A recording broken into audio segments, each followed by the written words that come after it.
Okay, good morning, everybody. I'm going to call the meeting to order. I would like to begin by acknowledging that we are in Treaty 1 territory and the traditional homeland of the Métis Nation. My name is Marla Billinghurst, and I'll be chairing this meeting this morning. To my left is Mr. Mark Boreski, and to my far left is Mr. Robert Philick. The assessor representing the city this morning is Mr. Ryan Valderrama, and the secretary this morning is Ms. Belen Rojo and Katie, no, I don't know your last name. Oh, Sutherland, sorry. Thank you, sorry about that. We will be hearing applications for revision of the assessment roll in accordance with the Municipal Assessment Act. The matters for which revision is requested have been described in each application, and we will limit discussion to those matters. The statements that applicants or the assessor make at this hearing are sworn testimony, and anyone speaking to the matters must be sworn in. Be advised that comparisons of assessments of properties are not considered evidence of market value by the Board of Revision. The Board of Revision is appointed annually by Council and is independent of it and the City Administration. It makes its decisions on the basis of the evidence provided at this hearing and issues a written order that will be mailed to all parties as soon as possible. Please note that the Board's decisions with respect to an application may be appealed to the Manitoba Municipal Board if the matter pertains to assessed value or classification, or to the Court of Queen's Bench if the matter pertains to the application of exemptions from taxation. Should you wish to appeal, information on how to do so will be included with the Board's order. With respect to the hearing process, I will confirm the matters to be addressed with each applicant following the swearing in. We will then have the assessor's testimony, followed by questions that the applicant may have, and then the applicant's testimony followed by questions. Each side will have an opportunity to summarize if they wish. Once all the evidence about an application has been brought forward, the applicant may leave. The process will repeat for each item on the docket today. The session will close after all applications have been heard, and the Board will deliberate in private and make its decisions. You will receive the order by registered mail as soon as possible. As information, all public hearings are live streamed, recorded, and will be part of the public record. The first matter on this morning's docket is 555 River Avenue.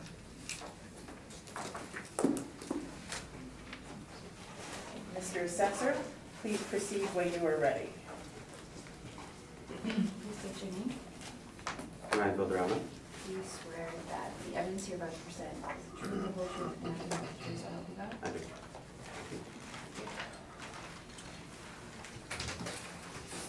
Please state your name. Henry Dupont. Do you swear that the evidence you're about to present is the truth, the whole truth, and nothing but the truth, so help you God? Yes, I do.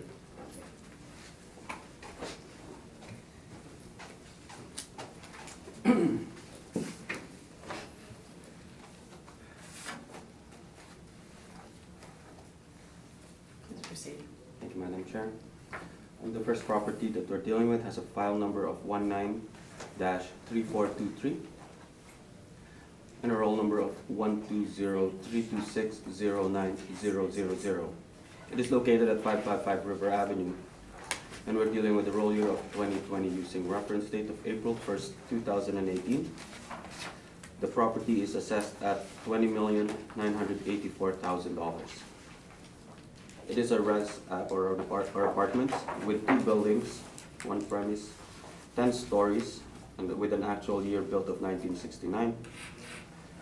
It has a zoning of residential multifamily, a land area of 36,006 square feet, plan area of 16,116 square feet, a gross floor area of 146,194 square feet. On page 3 are the aerial photos of the subject property. On page 4, on the top part is the map of the subject property, where it is at in the city. On page 4, at the bottom part, is the map of the comparable rents. On page 5 are 4 rent comparables. They are all ranging from $1,158 to $1,343 average monthly rent per unit. On page 6 is the income valuation summary, or income valuation workup. It has 144 suites, with a monthly rent per suite averaging to about $1,191.64. The vacancy loss is 1.8%, expense ratio is 45%, an overall capitalization rate of 5.3%, giving it a capitalized value of $20,983,943. On page 10 to page 13 is the income statement, the income and expense information for 2017 for the subject property. And that's my presentation, Madam Chair. Thank you very much. Do you have questions for the assessor? Yes, your page 5, your column number 1, 595 River. Now, we have that under appeal today, and I checked the rents we have is 1,081, and you have 1,343. Do you know where those rents come from? Is it, These came from, I believe they came from the income and expense mailers. is that the rents you use to assess the property? For 595 River, just to clarify, just the 595 River. Yes. No, the rent that was used for 595 River and for this subject property, 555 River, they're both model-driven rents. But your 1,343 is supposed to be based on actual, is that correct? Supposed to be, yes. So then the other 3 properties, you would not know how they were derived either? In terms of the Well, assessment. where you got, you're saying they're come from the questionnaires, and is that an overall rent divided by the number of suites, or?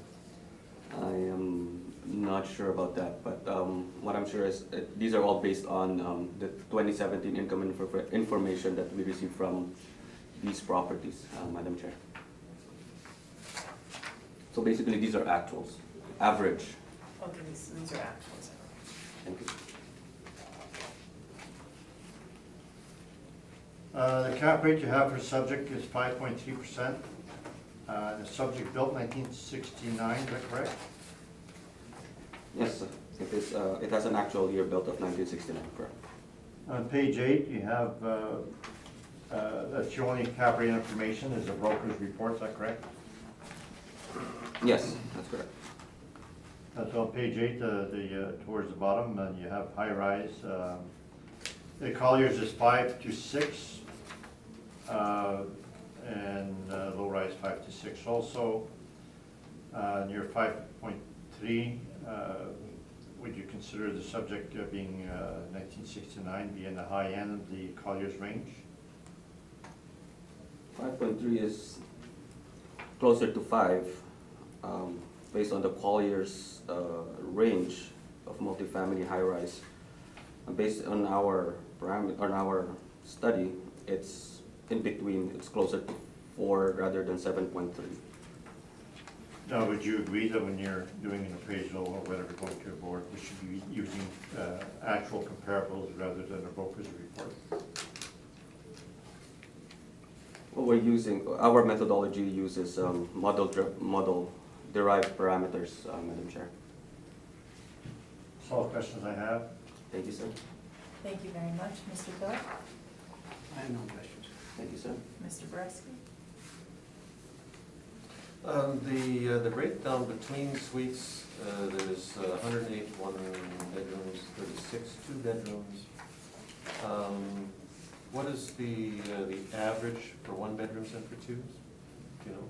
I don't have that information with me, sir.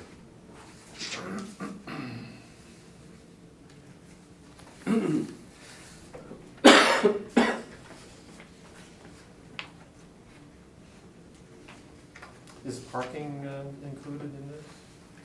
It says here, no indoor parking and no footwear. Basically, we use a gross income, potential gross income. So it does include it, Mr. Chair, if it has. It's a model-derived one, so yeah. Parking's included? I'm sorry. The parking's included? Yes. In the rent?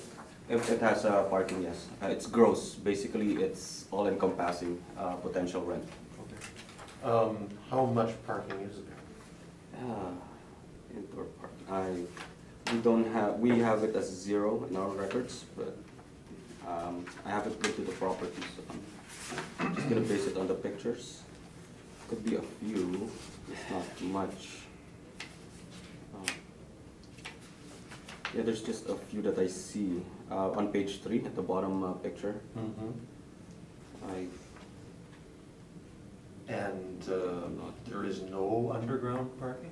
Like, how do you have an apartment this size, that location, no parking? that I am not sure of. I didn't see the property, the basement, so I'm not, I can't see it. No, I didn't see it. This ink right here. So where are you finding that? And office, Oh, sorry, okay, well, that's, we'll get there. yeah.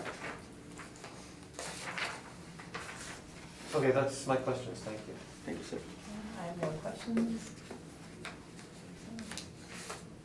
Please go ahead when you're ready. I'd just like to give a verbal rebuttal.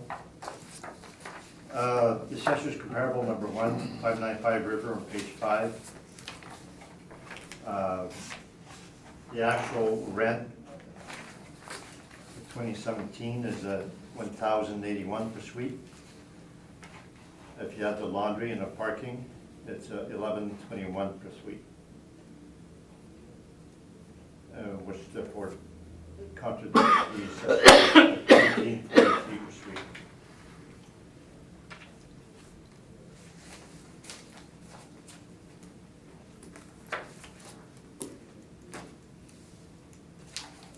So if you can go to my report, go to page 1, where you have the photo.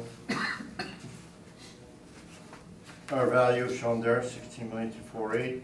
Page 2 is the aerial photo. That's at Nassau and River. And then page 3 shows where it is west of Osborne Village. Page 5 and 6, that shows that the assessor has the burden of proof, and that the board, municipal board has stated that the property should be valued on a site-specific basis. Page 6, our cap rates compared to the assessor's cap rate. So the subject built 1969, so it would be the middle cap rate. And the assessor has 4.6 to 5.3, and the 4.6 would be for their small properties. Our cap rate for this is 6%. Page 7, we show the revenue and expense. Now you can see line 1 is the rent, and that they're increasing, appears beyond the rent control. They have relatively high discounts. On the far right, we took a peek at 2018, which is after the reference date, but nevertheless, they raised the rent again, but the discounts increased dramatically. And their potential market growth after discounts is virtually the same as 2017. Now we use the assessor's vacancy rate of 1.8%. Line 9 and 10 is the parking. We use the actual parking for laundry and parking as of 2017. And the line 12 miscellaneous income, we use a 3-year average. Insurance, we use the 2017 normal management fee 5%, office professional fees 3-year average. Advertising 3-year average. Utilities is the 2017. That's our normal unless there's something erratic. If you look line 23, that's not erratic at all, so it's very in line. Cable, we went with 2017. Waste and snow, 3 years. It's our normal. Repair and maintenance, line 27, we have 5 years. There again, it's relatively stable. So we stabilize at the 5-year average, which is $15.42 per suite. Caretaking at stabilized at 2017, and taxes at 2017. So we get an NOI and we divide by 6% cap rate, we get a value of 16,248,000. Remarks at the bottom, it says we got 85% parking. It has 144 suites, you can see on top, and they have 104 indoor, 18 outdoor, so they don't have full parking coverage. We can go quickly to the appendix, so page 10, the 2017 operating statement. You can see the period to date, so it has the rent, it has the vacancy loss, rent incentive, etc., parking. And then we show which items we put under repair and maintenance, which ones waste and still WS, waste and snow. Where we have extras, these are items we did not allow. Page 11, we disallowed 624,000 rehab expense. And then that's why we checked the 2018 rents to see whether these rehabs caused a rent increase. The biggest was building exterior 505, which appears to be more of a structural nature than renovations of the suites.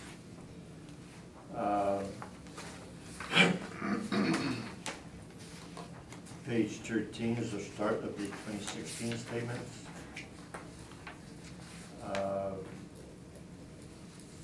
On page 14 is have the rehabs at the bottom, and you can see there was another big item, 1,130,000 in 2016 for building exterior. On page 15, so we disallowed that.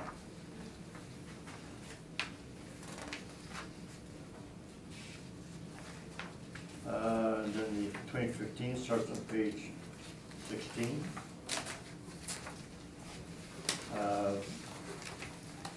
Rehab expense was on page 17, 960,000.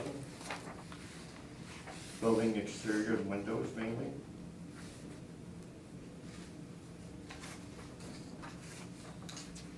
In 2014 was also page 19. The rehab was very low on page 20, 61,000. It was mainly consulting fees and building exteriors. I guess that's when we started planning for the exterior rehab. Then we have the 2013 statements on page 22. There, I believe they have no rehab. So that would be our report. Thank you very much. Mr. Assessor, do you have any questions? No questions on the evidence, Madam Chair. Thank you very much. Mr. Phillip. On page 7, Oh, I have a cap rate study. Forgot to present that. okay, go ahead. Oh, okay. If you want to look at the cap rate study.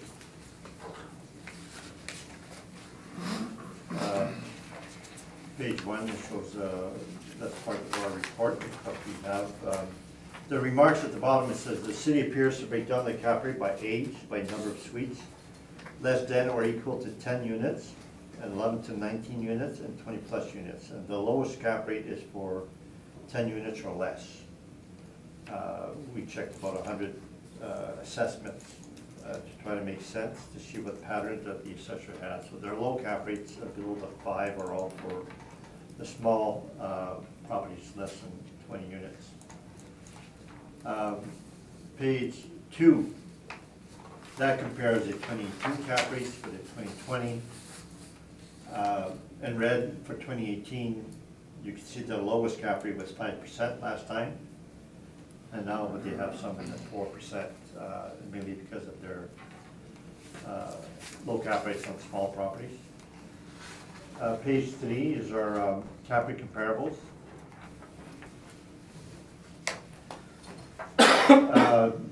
Towards the middle of the table, it shows the stories and the year built. So the second property was built 1966. And then 5 properties are built 66 and 74. And we have the average far right, so that we have 5 sales, 1964, 76, 6.17. We have 3 new properties, the last 3 comparables. Built 2006 plus, this is 5.38%, 3 sales. That would support our 5.25 we have for newer properties. Number of units is shown in the middle of the table also. So we do have a small one, the 215 Laverandery, 6 suites, and that one's 5.92. And the second last, 718 Beach is 6 suites also, 5.42. So we have 2 comparables that show that they don't have the 4% or 4.2 to 4.8, whatever the assessor has for small properties. Page 4, we show the Colliers and CBRE cap rate also. We state that it should be noted that Colliers calculates cap rate by including closing costs, it's a land transfer tax. It says see confirmation in appendix, the Colliers pro forma for 3 sales. Page 25, 40, and 55. If you want to go to that, page 25, is there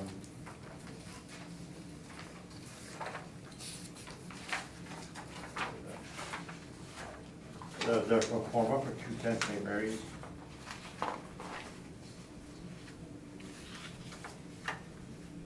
What page are you on now? Page 25 of the cap rate report.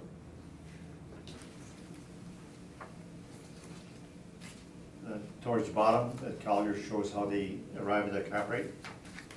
They show offering price $930,000 plus Manitoba land transfer tax. That's $946. And the cap rate is 5.25. And the cap rate excluding land transfer tax calculated at the bottom is 5.35. The difference is 0.10%. Page 40, they have another pro forma, and they have the same thing. They include the Manitoba land transfer tax.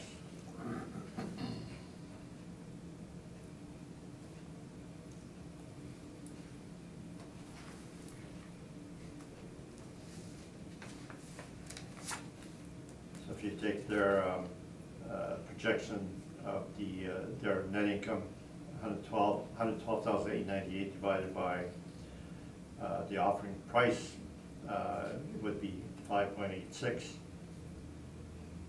which is a difference by 1%. And the last cap rate doing that was page 55.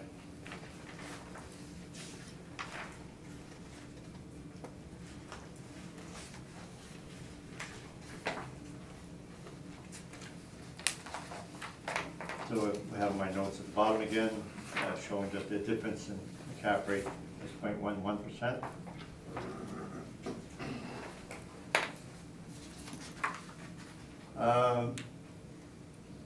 No, the page 56 is the sale on board. Page 58 shows that the Colliers Financial was also involved in that particular sale. Page 57, that's the purchaser, which is Mar West with the Artist REIT. They said that they bought it at 5.44%, and I believe that evidence was given over and over again for the 2018 hearings. Our cap rate is lower, we calculate lower than the purchaser.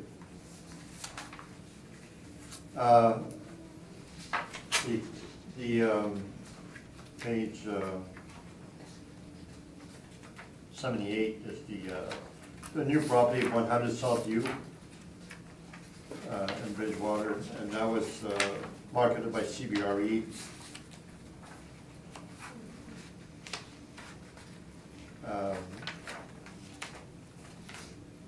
Bottom of page 81. Their market value, or which is their asking price, was based on 5.4% cap rate.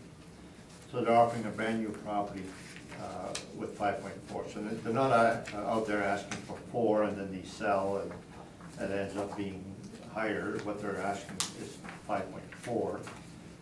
My cap rate on that one is 5.59. We have the revenue and expense also. So each of the properties we have of a revenue and expense calculation, which is page 6, 7, 8, 9, 10, 11, etc. South view is on page 14. It shows how we arrived at the cap rate.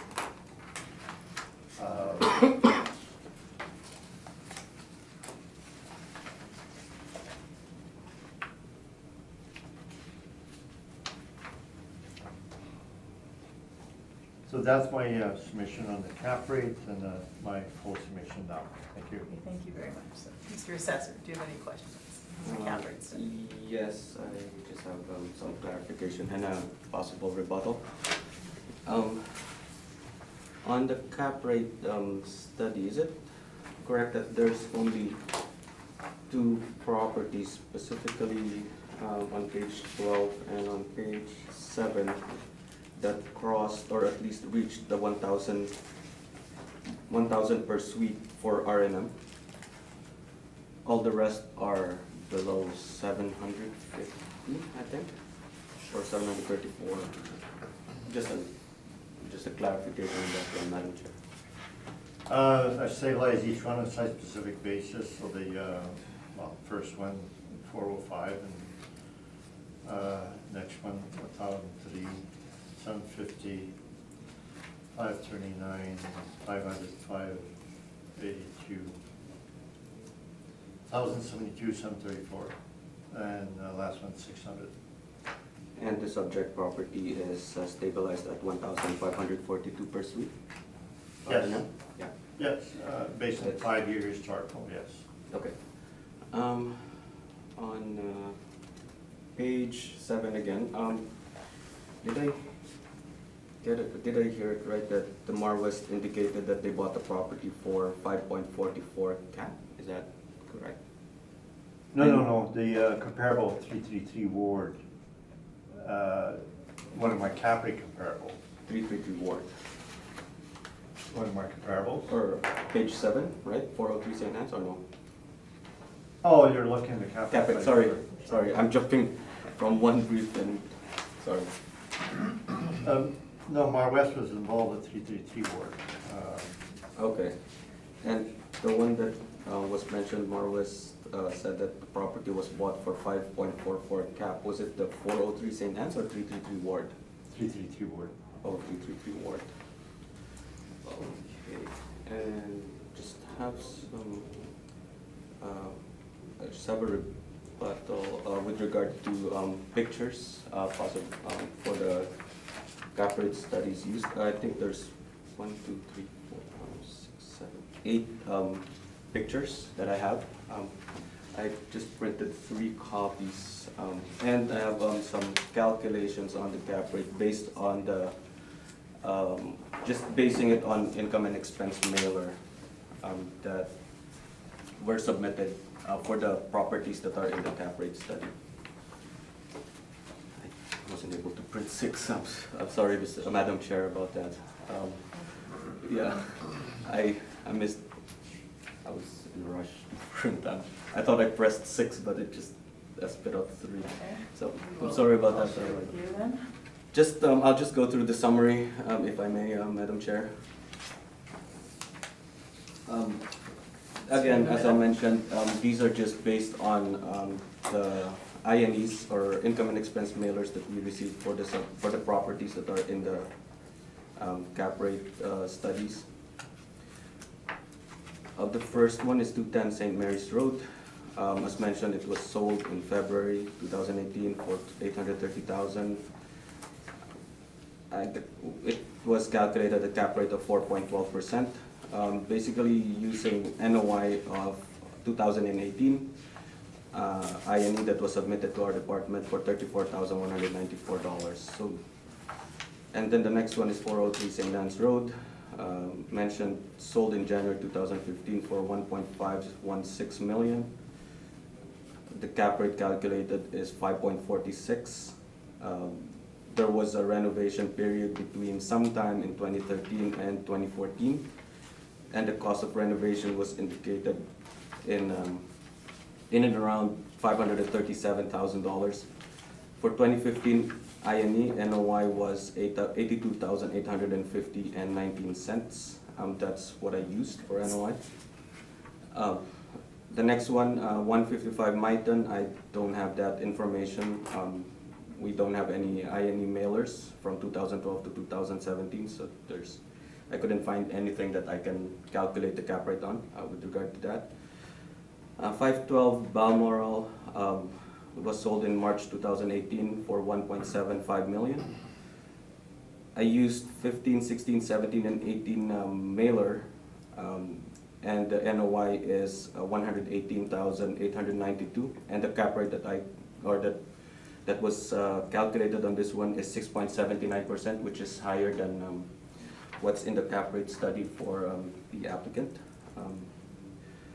215 Laver and Dry sold in March 2017 for $1.15 million, and I used an average for NOI from 2015 to 2017 INE, which is about 50,637.24, and the cap rate calculated is about 4.4%. For 2017 INE, it indicated 2 units were vacant for 2 months, which is about $1,272 per month per unit. So I removed that. So I came up with 47,000, or the calculation of NOI was 47,991 for 2017. And the next one is 277 Langside. It was sold, as mentioned, January 2018 for $3 million.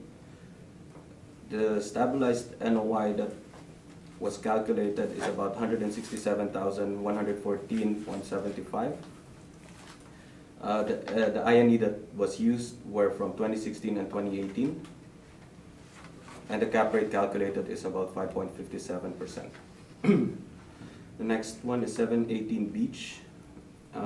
It was sold in September 2017.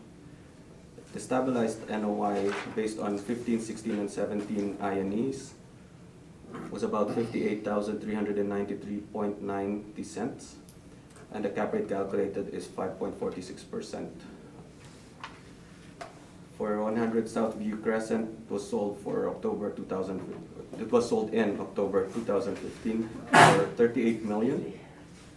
The cap rate calculated is 5.05%, basing the NOI from the 2016 and 17 INE, or no, 2017 INE, sorry. There was nothing for 2016 that was filed in our department. And I think Southview Crescent, from the pictures on the last page, is more of a townhouse type or row housing. Well, I shouldn't term it as a row housing, but it's more of a townhouse type apartments. I think it's more of a different kind of property. And I've attached all the NOIs that were used, and all the pictures for the properties are all from Google Maps, and that's the rebuttal that I have. Thank you. That's it. Thank you. Okay, thank you. Thank you, Madam Chair. Mr. Phillip, did you have questions? Yes, I do. Now, on page 7.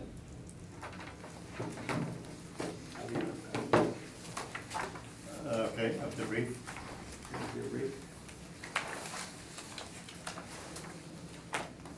Basically, it's 2 things that establish what the value is. One is the rent, less expenses, and then the cap rate that determines it. Is that correct? Right. When on the presentation here, you were doing the subject stabilized, the one item that I see where you've used normally 2017 figures or an average, but on the management fee, you bumped it up to 92 from 77, 75, 75.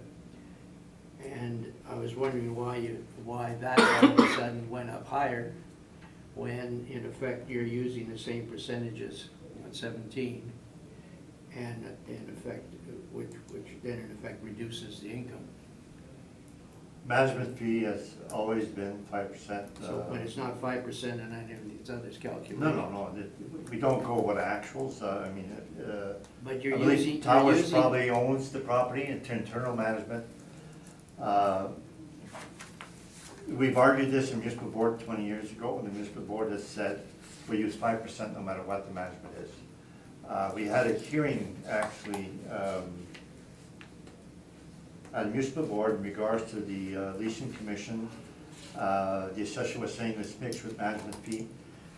And both the assessor and myself, which Rob Lucky and I, agreed that the management fee at 5% was sacred, and that it should not be varied, and that the only thing to be argued was the leasing commission. The municipal board agreed with the 5% management fee, no matter what they are. So that's,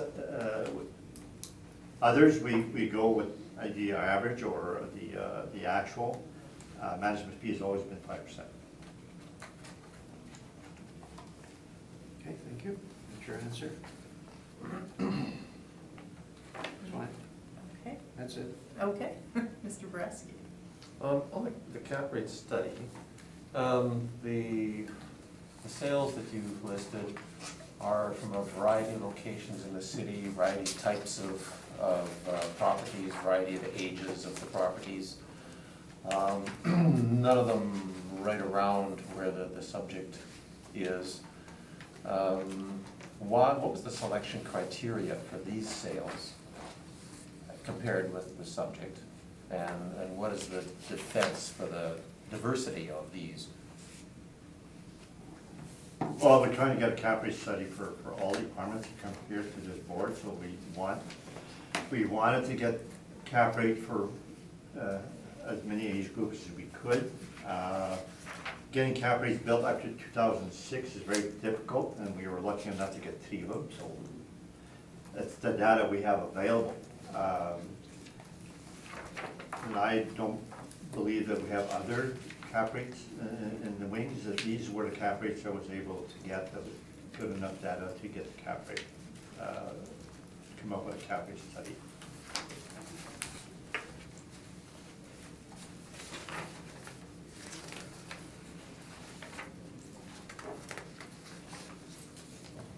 I have some more. Okay.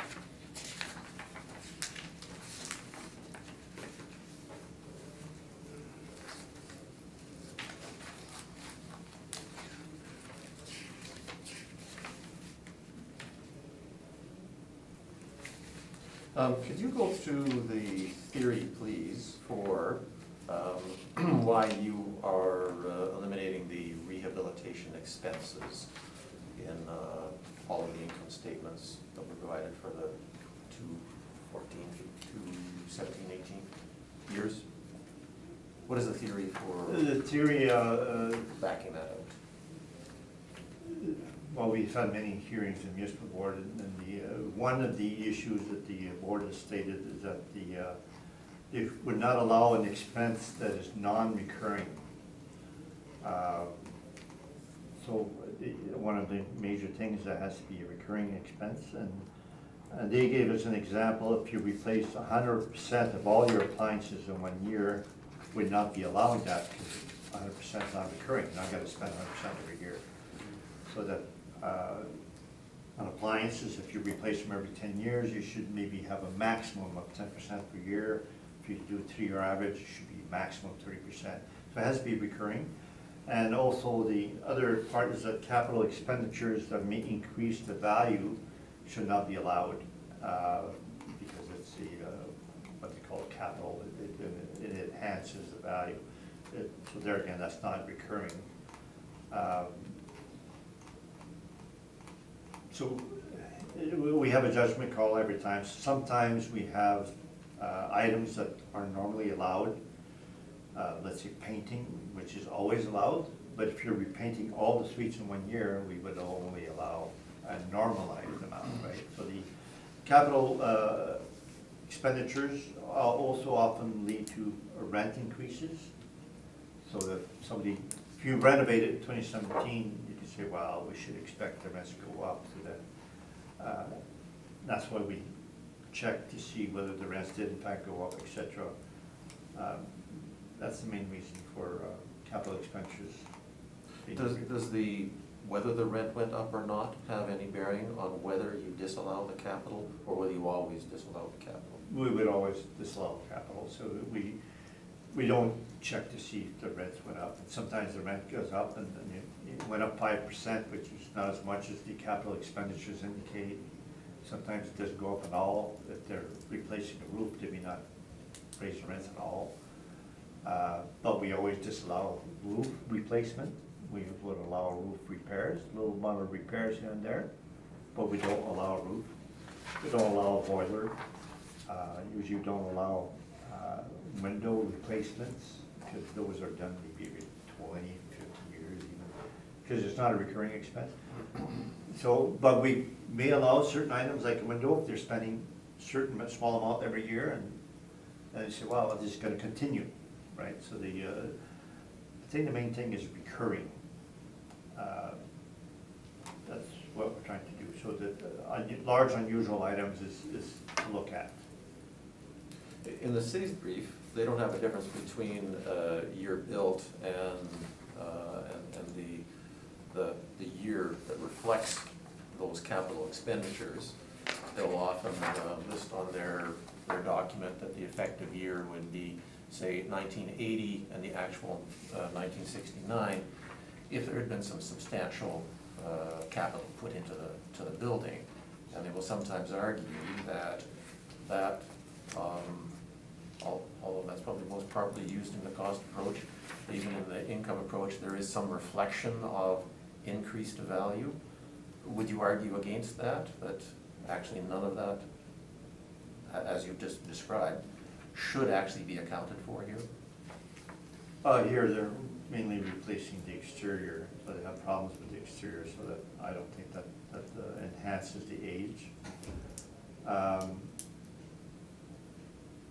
Now, I would think that like virtually every high-rise in the city of Winnipeg has had some kind of renovations over time. Very few high-rises that exist today that are in poor condition.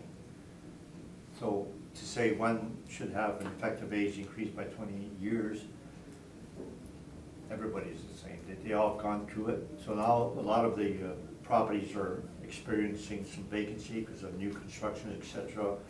And they can't fight it by renovating because they've renovated already and everybody's renovated, so that you're competing against other properties, so that, and the renovations, a lot of times they're replacing the flooring. The flooring was new 10 years ago. You just bring it back what it was 10 years ago. Same as appliances. It's just replacing. So they're not necessarily enhancing.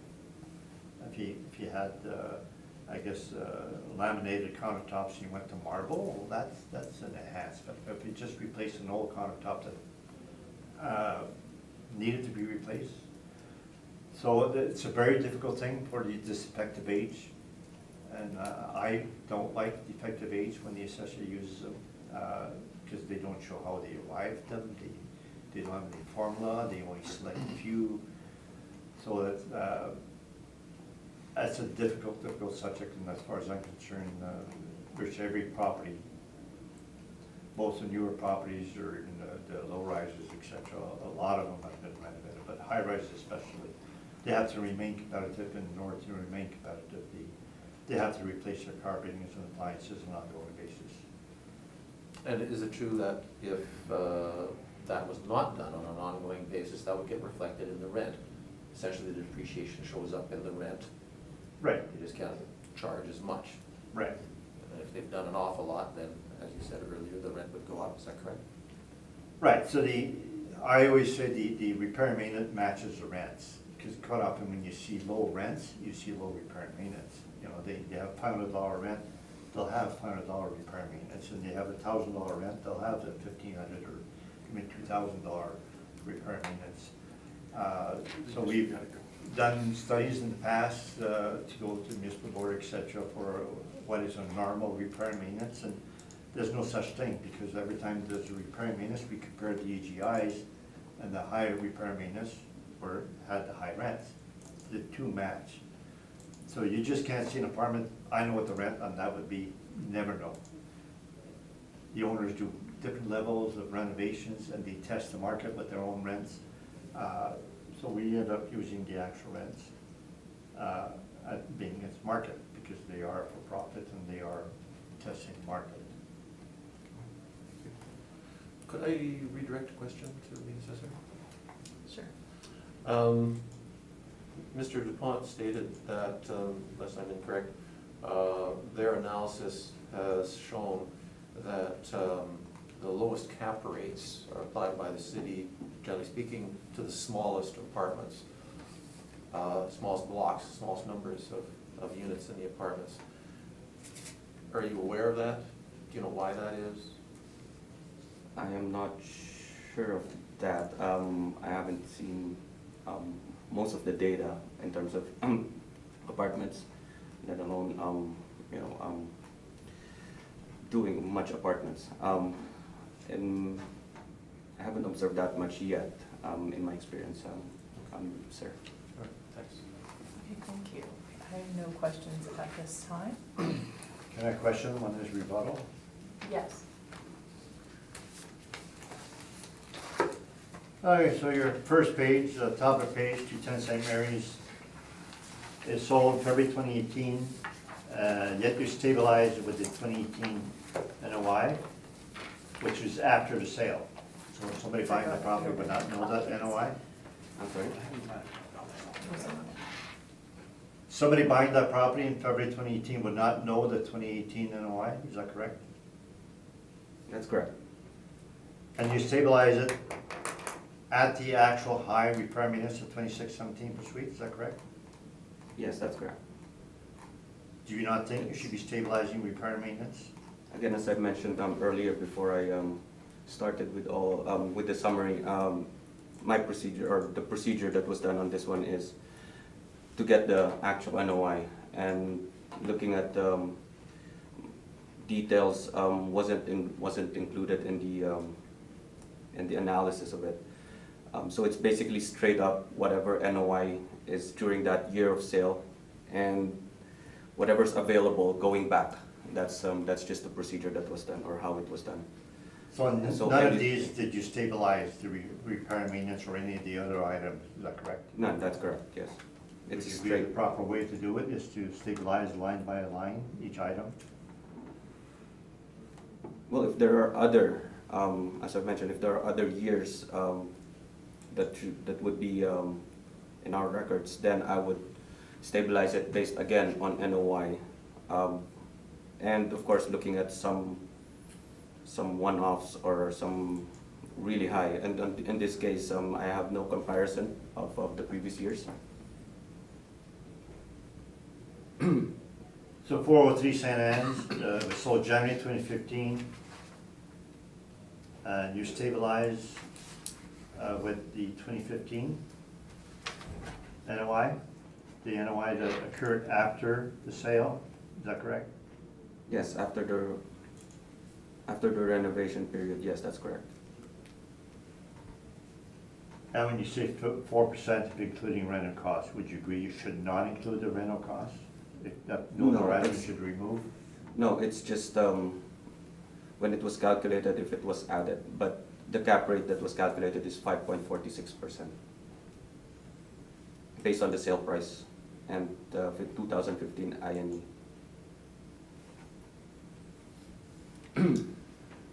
So the 215 Laborandri, sold in March 2017. There again, you use the 2017 NOI, which has occurred after the sale, and you showed the actual income after they had 2 suites vacant. Would you agree that the 2 suites vacant would be an unusual, non-recurring items, and that vacancy should be stabilized? Again, based on the methodology that was used, it was actual, with calculating or considering the vacancies for the 2 units for 2 months.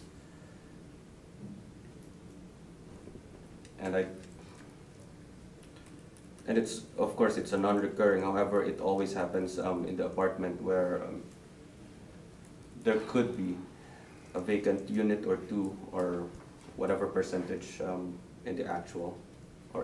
in every year, there's an expectation that there might be some or one or two units that may be vacant. But using the actual NOI is what I think is it should be done stabilizing the NOI. So I think based on that procedure for consistency, the actual NOIs were used on this one, taking into account the vacancies. And the last one, 100 Southview, sold in 2015, and you use a 2017 NOI, 2 years after the sale. Would you agree that's not proper to do so? Again, as I've mentioned, 2016 there was nothing on file. 2017 is the only file that we have, or the only NOI that we have. INE, I should say. Sorry. 2017 is the only INE that we have for this property, Madam Chair. So if there's anything, then I'm just comparing it to the 2017 NOI and not the actual 2015.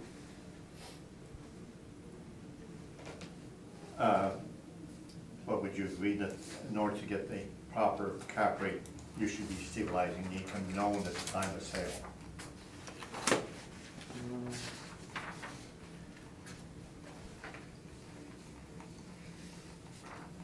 That's correct.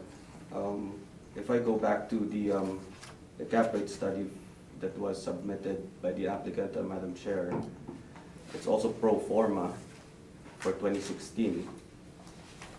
And I'm not sure if these are actuals as well, because on page 14. So using something.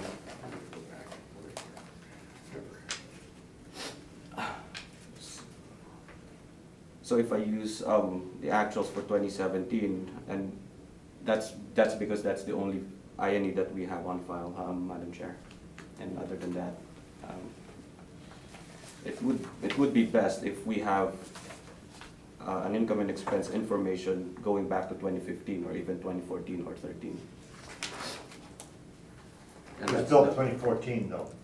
So Yes. the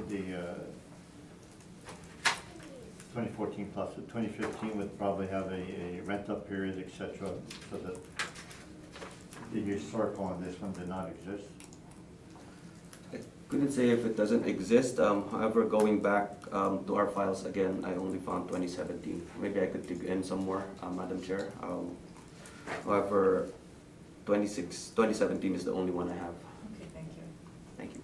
Thank you. Paul Gresham. Thank you. Mr. Clark, do you have any questions arising? Mr. Perez? No? Okay, thank you very much. We can move on to the next matter, which is 585 River Avenue.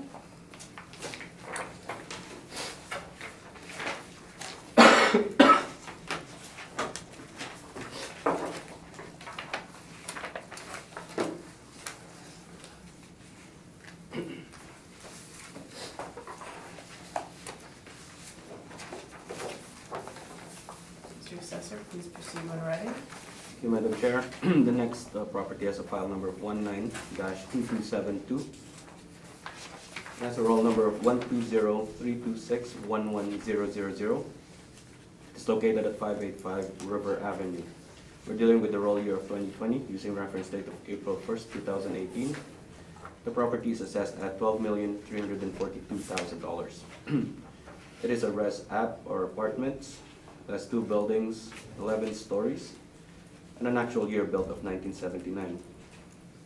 It has a zoning of multifamily or residential multifamily, a land area of 27,525 square feet, a planned area of 8,016 square feet, and a gross floor area of 88,904 square feet. On page 3 are aerial photos of the subject property. On page 4, at the top part is the map where it is located in the city. And then at the bottom is the map of the comparable rents. On page 5 are comparable rents, and there are 4. They're all ranging from $1,151 up to $1,343 average monthly rent per unit. On page 6 is the income valuation workup. It has 96 suites, a monthly rent of $1,020 per suite, a vacancy loss of 1.8%, expense ratio of 46.52%, and an overall capitalization rate of 5%, giving it a capitalized value of $12,342,000. On page 10 to page 13 are the income and expense data or information that was submitted to our department, and that's my presentation, Madam Chair. Thank you very much. Do you have any questions for the assessor? The cap rate you have is 5%, and the previous one we had, 1969, was 5.3. Do you know why you got 5, or what age that you have that it changes categories, etc.? Just basing it on age alone, if we compare the two properties, they might have reached a cutoff, Madam Chair, in terms of age range. However, I don't have an information to be 100% sure to let you, to tell you why there's a 0.3% cap rate difference between the two properties. Okay. No question. Thank you, sir. Mr. Phillip? No question. Thank Mr. you, sir. Borowski?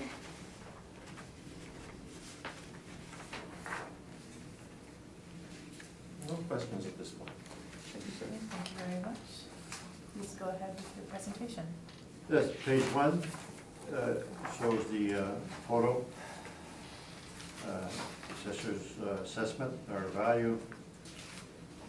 Page 2 is the aerial photo, shows it towards the end of the river,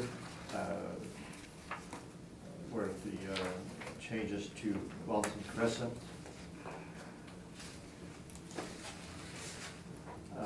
Page 4, burn proofs on the assessor, site specific is the what we're trying to do here today, and the page 5 is the cap rate. So the subject built 1979, so based on our cap rate, it should be 6%. Page 6, the revenue and expense. Far right-hand corner, we got that from the December 2017 rent roll. 1179, less the parking. That's total income received was 1179, less the parking, plus a discount. So the potential market rent's 1146.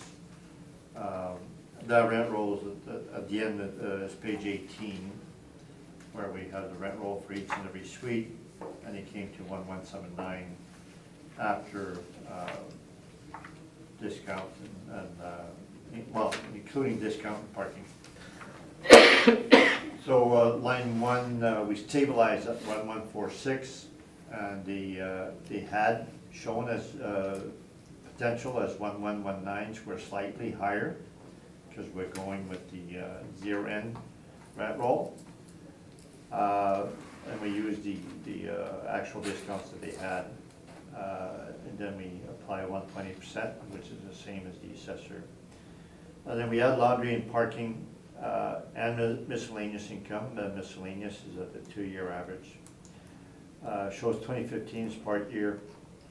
So our line 13, we have slightly higher EGI than the assessor. So that's really not disputed. The assessor's rent's not disputed because we're actually higher.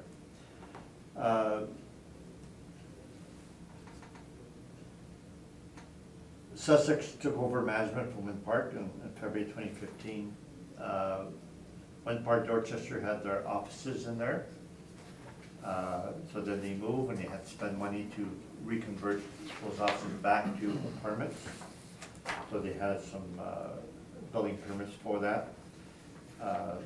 So the remark says that 450,000 was for interior, 420,000 was structural.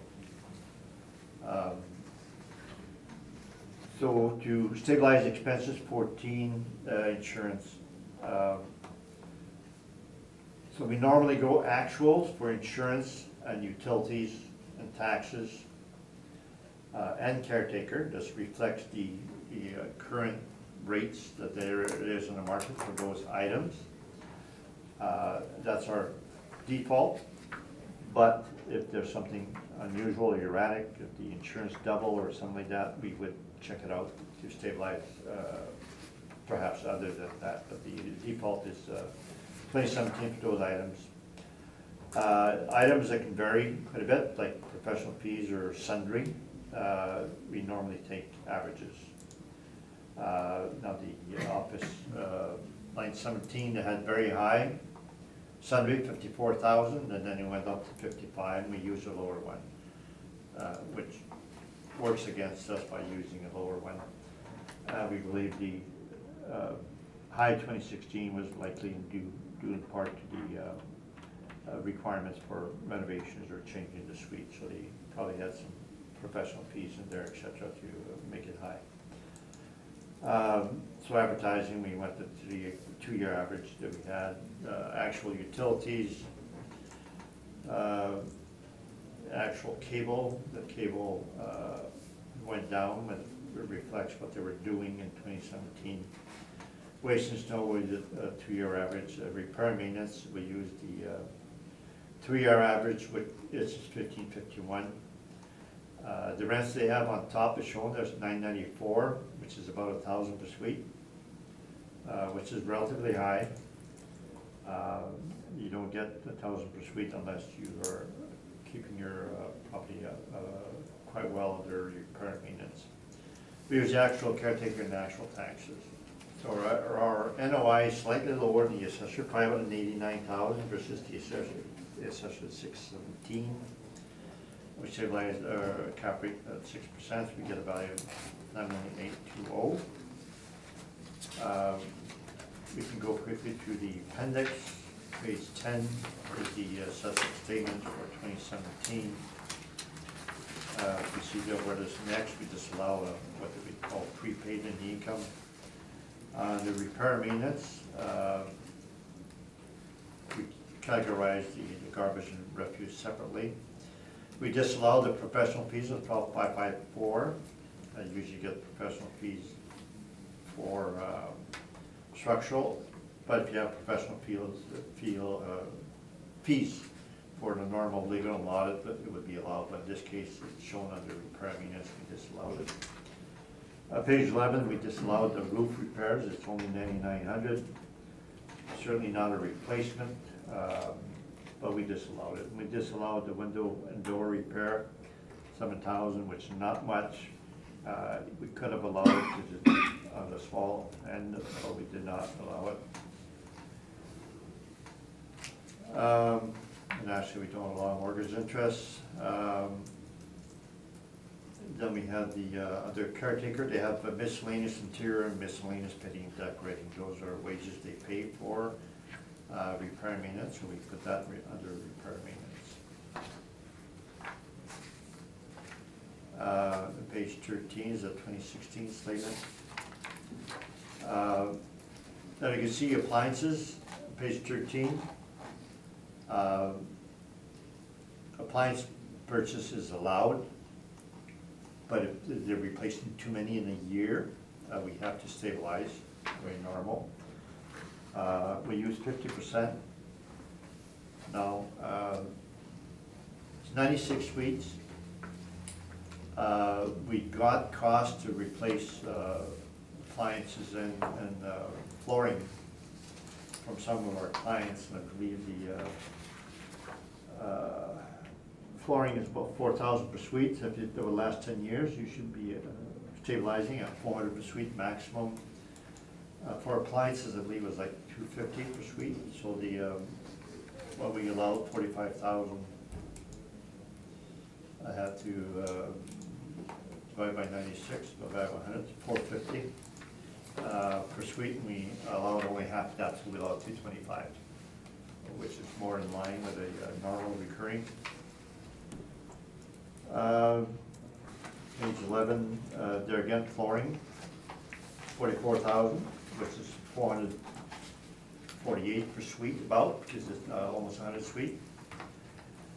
Now, we should have allowed to a maximum of 400 per suite, which would be 40,000, but we only allowed 50%, so I believe we were probably cut off too much there, but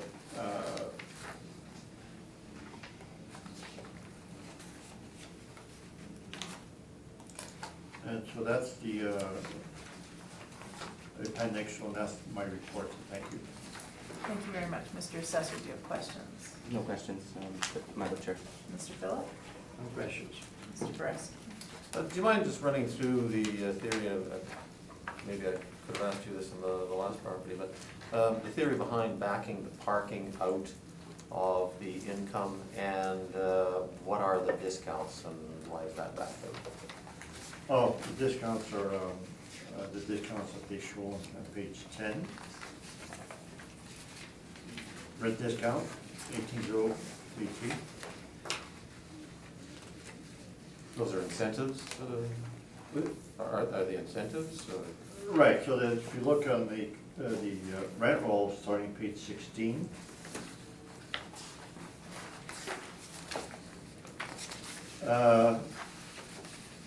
The number 204, or 203 is $84 discount, 204, 229 discounts. Sorry, where am I seeing discounts? Page 16. Well, mine, sorry, yeah. Okay. So the PO would be parking, the discounts was 84. And 229 from the next tenant, so they have relatively high rent. I put new, those for the new suites. These are the suites they built after when park offices were demolished, and they built new suites, so they have a higher rent for those new suites, but then they have to give discounts for them. The other suites, which are not new, they had discounts, a whole bunch of them, about 17. So then when we get to the total on the last page, it says vacant unit, and that rent roll is 0. So they received 98,256. That's after discounts. So we want the rents, potential rents, before discount. And then also, that's including the parking. So what is the rents exclusive of discounts and parking? On page 6, we do the calculation. So they received 1,179,000.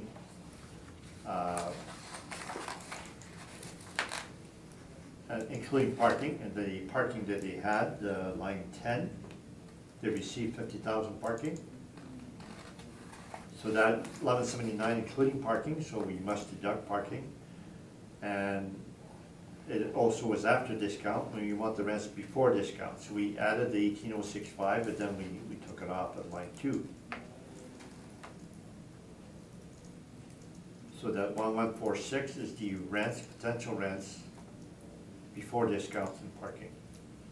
And you're backing the discounts out because a potential buyer couldn't rely on those discounts always being there and would be paying. No, I'm allowing discounts, I'm saying that's what they are charging.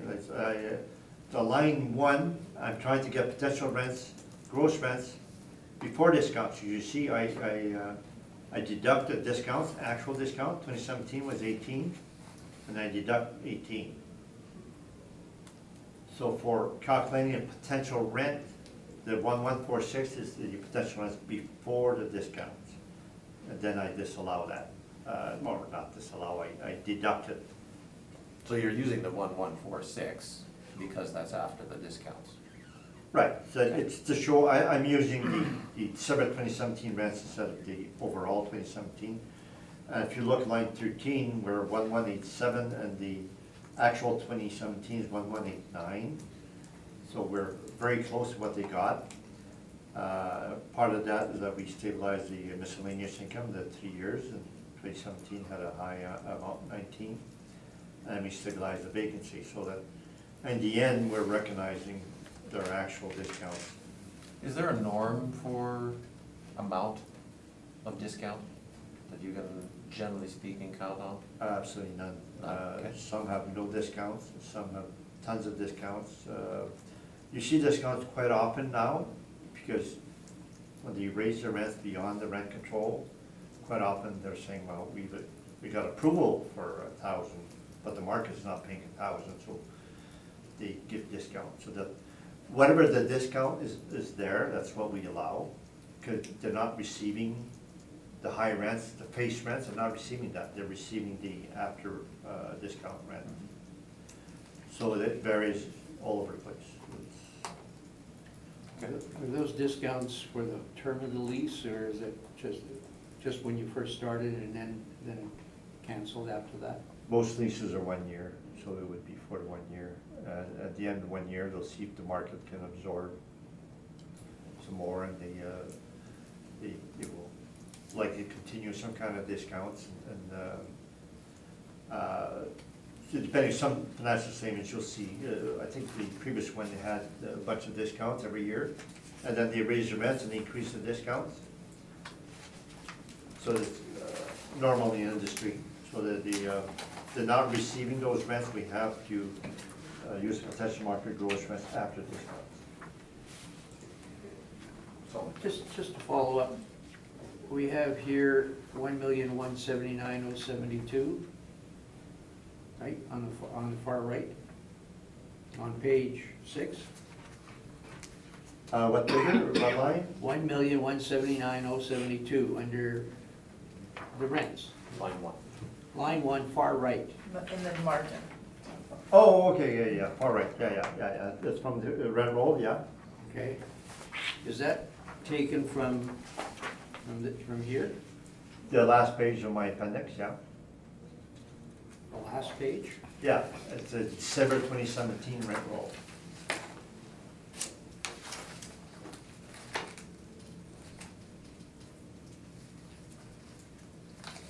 Let's see, handwritten amount. Okay, when I look at this number here for 17, or that was for 17, it says 1,189,000 on page 10. The total revenues received, yes. And I used, that is for the rent for the whole of the year. Yeah. And I used 1146 instead of 1119. I used the December 2017 rents, which is higher. So I stabilized rents at a higher amount. I used the actual discount they got. And the reasons I'm different of 1189 is that the miscellaneous income that they have there, page 10, 19,000. That's a high amount, and the previous year was 966. If you go to 2016, page 13 was only 966. Yeah, but if it's there, it's there. No, we have to stabilize. We use averages as a default for items that are sundry or miscellaneous, because those can vary quite a bit. So we tend to use averages for miscellaneous income, sundry expenses like 17, and professional fees. Those are items that we normally use averages. Same as the waste and snow. The snow can be very high 1 year, very low the other year, so we tend to use averages. Okay. So this is one of the items we use average. So we'll use actual laundry, not actual parking, because those are what they're getting that year, based on the rent for parking, the rents for laundry for that year. Unless it's something unusual, the default to use actual laundry and parking, but the default is always an average for miscellaneous income. I have no other questions. Thank you, Mr. Bresky. No. Okay, thank you very much.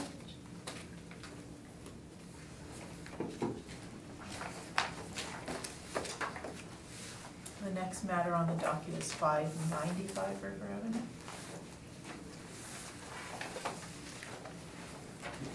a couple minutes? for a Sure. second? Let's take a short recess. All right, we are on 595 River Avenue.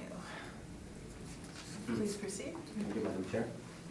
Next, the file has a file number of 19-2151, a roll number of 12032619100. It is located at 595 River Avenue. We're dealing with the roll year of 2020, using the reference date of April 1st, 2018. The property is assessed at $16,312,000. It is a res app dash apartments. It has a one building, 11 stories, an actual year built of 1962, an effective year built of 1982, a zoning of residential multifamily. It has a land area of 65,175 square feet, a planned area of 8,480 square feet, and a gross floor area of 102,061 square feet. On page 3 are the aerial photos of the subject property. On page 4, on top is the map of the subject property, where it is located in the city. On the bottom part is the map of the comparable rents. And on page 5 are the comparable rents.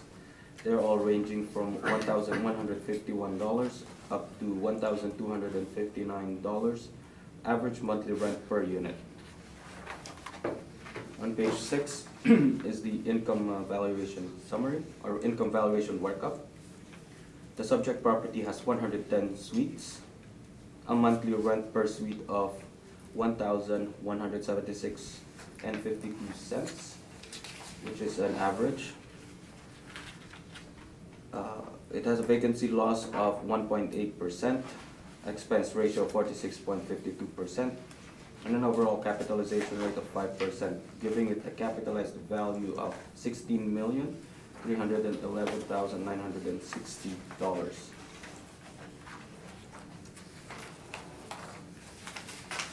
On page 10 to page 11 is the 2017 income and expense information for the subject property. And that's my presentation, Madam Chair. Thank you very much. Mr. DuPont, do you have questions for the assessor? Yes, page 5. Now, you use a rent of $11.76 for the subject. And then your only evidence is the page 11. Actual rent received is 1,426, 1,426.30. When you divide that by number of suites in a year, doesn't it come to 1,081? Sorry, I'm not following your numbers here. You're on page 11. Yeah, page 11. Yeah. Using The financial statement, 14626 there. and divide by the number of suites. Okay. doesn't that come to $1,081? Could be correct, yes. You had this property as a comparable for previous properties, and you were showing that as 1343, et cetera. So would you agree that actual statements do not indicate 1343 or 1176? They do indicate 1081? As indicated here, yes.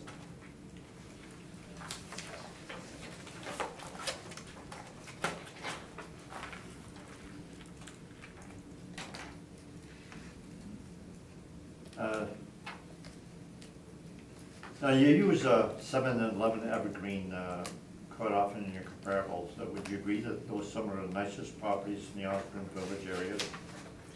I haven't seen those two properties, Madam Chair, so I cannot speak if they are nicer or worse or comparable to the subject property.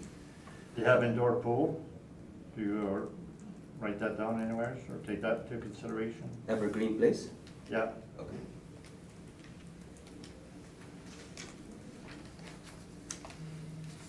That's all questions. Thank you very much. Mr. Phillip, do you have questions? I'm just trying to do something here. While he's doing that, Sure, go ahead. So then, Mr. Valderrama, are you going to rely on the 1,081 as the rent for the subject?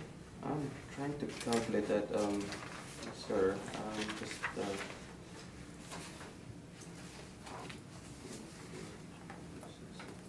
I could just have a minute.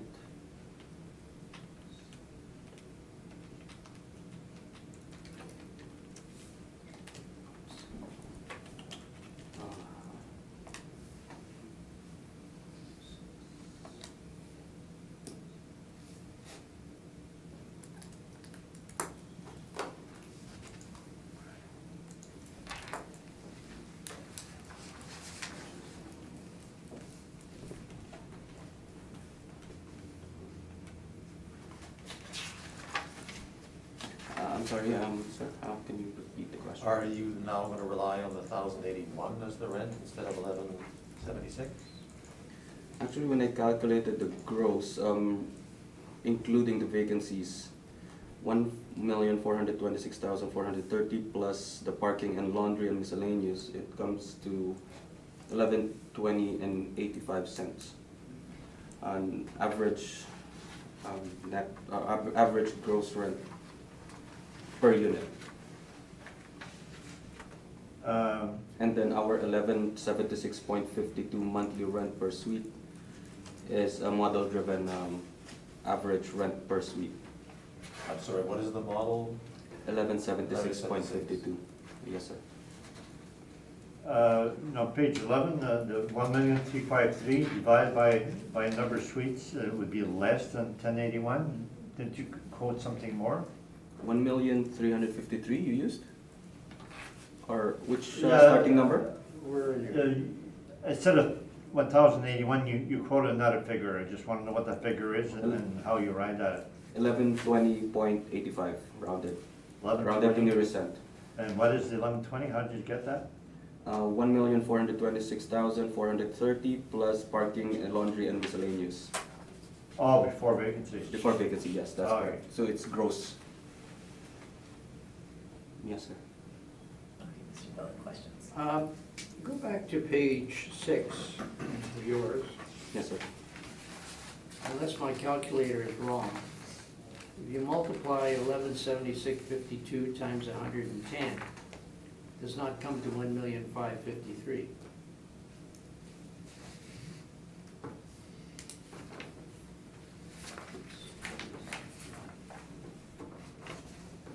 It comes to 1,294,172. Okay, to 1,553,000. Let me do that again, sir. 1,6.52 times 110 units, right? Times 12. $1,553,006.40. 117652 times 110? 1176. 52. 1176.52 times Times- 110 Times 12. times 12. Oh, okay. It's $1,553,006.40. Okay, yeah, okay, I miscalculated there, sorry. It's okay, thank you, sir. Just want to double check that. Yeah, thank you.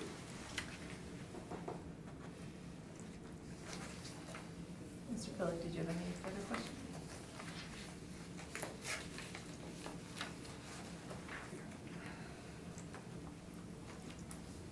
Is there any other more No, questions? I'm sorry, Oh, I sorry. apologize. No. Mr. Boreski, did you have any further questions? Comparables 2 and 4, different zoning, apartments, multi-use. What is in those buildings that makes them multi-use? I am not sure what's in there, sir, but whenever it's a multi-use, usually there is a commercial in the main floor or within the building. I just have no information with me right now to tell you what is in there. And does the average monthly rent per unit include commercial rents for commercial occupying in that, those two Yeah. buildings? That is what I'm not sure of. I know that it is a gross rent. If it excludes or includes commercial rents, I cannot say if they do or they don't. Okay, thank you, that's all. Thank you, sir.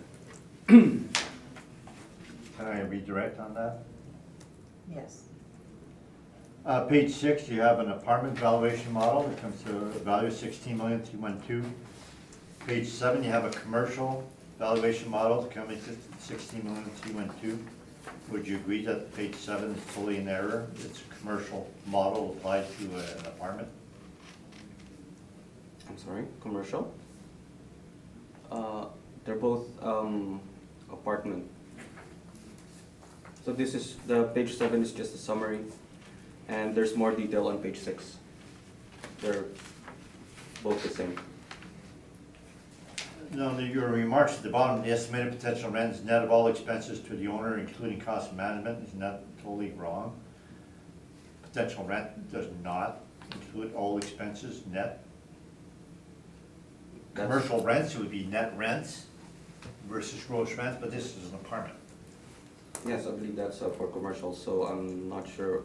There's no asterisks in any of these. I'm not sure where it's coming from, why it's picking up the estimated potential rent as net, but it should be a potential gross, because this is an apartment and not a commercial. And you have in the middle of the page a shortfall, and shortfall that's for commercial properties, right? Yes, that's correct, and that's why This it's is- zero. This is a commercial model that it should be thrown out. It's a generic template, Madam Chair. And would you agree that at the first page, you have a residential 2 only, you have no commercial or other assessment? On page, Page 1, I'm sorry, did I say 2? Yeah. Page 1 has no commercial, none. That's all question. Thank you. Okay, thank you very much. Mr. Phillip, Mr. Foreski, do you have any questions that have come out of it?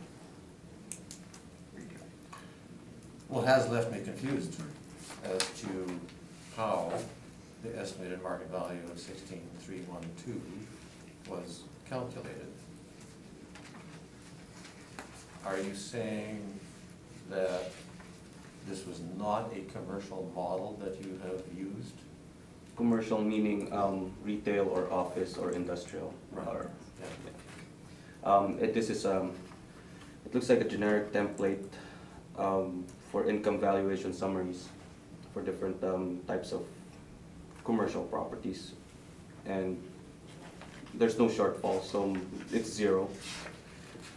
But basically, if we look at page 6, they're pretty similar, they're pretty the same. And so, yeah, that's just, I think it's a generic template. Okay, so That was does, spit out. this would, all of the comparables, they're all done model, the subject is done on model, they're all apples and apples, and we're not talking about apples and oranges here, including some commercial methodology. There's no commercial methodology in this one, sir. Okay. Okay. Again, commercial meaning retail, office. Okay, thank you very much. Thank you.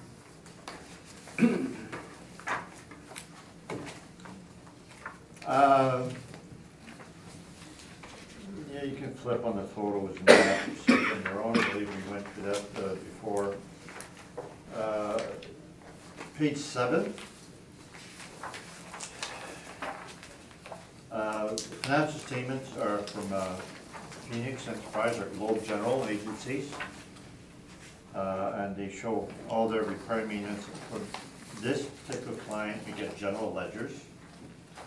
And we started doing that when we did the 2012 appeal to the municipal board. Assessor asked us for general ledgers for repair and maintenance, and then we started doing that for the gold properties. They were nice enough to give it to us, and the general ledgers are 50 to 100 pages. Includes all expenses we have to, and they are all categorized.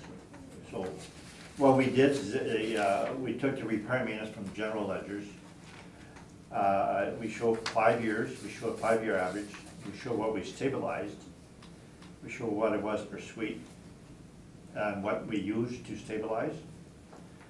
So that the first item, appliance maintenance, we use the 2013, 2017 average. Where we have figures in red, these are the figures we disallow. So appliances purchases, 2017 sticks out at 45,000, so we disallowed that, and we calculate the average on the other 4 years. So you can see the 5-year average was 18, and we stabilized at 12 because we disallowed that large item. Carpet maintenance, that is usually allowed. No, we should not allow items, I would say that about 400. 400 is the maximum, which is 4,000 per suite divided by 10 years. Now, we only allowed 251 here, which is probably on the low side. I think if I had to go to municipal board, I would change that to 400. Nevertheless, we excluded the 3 high years.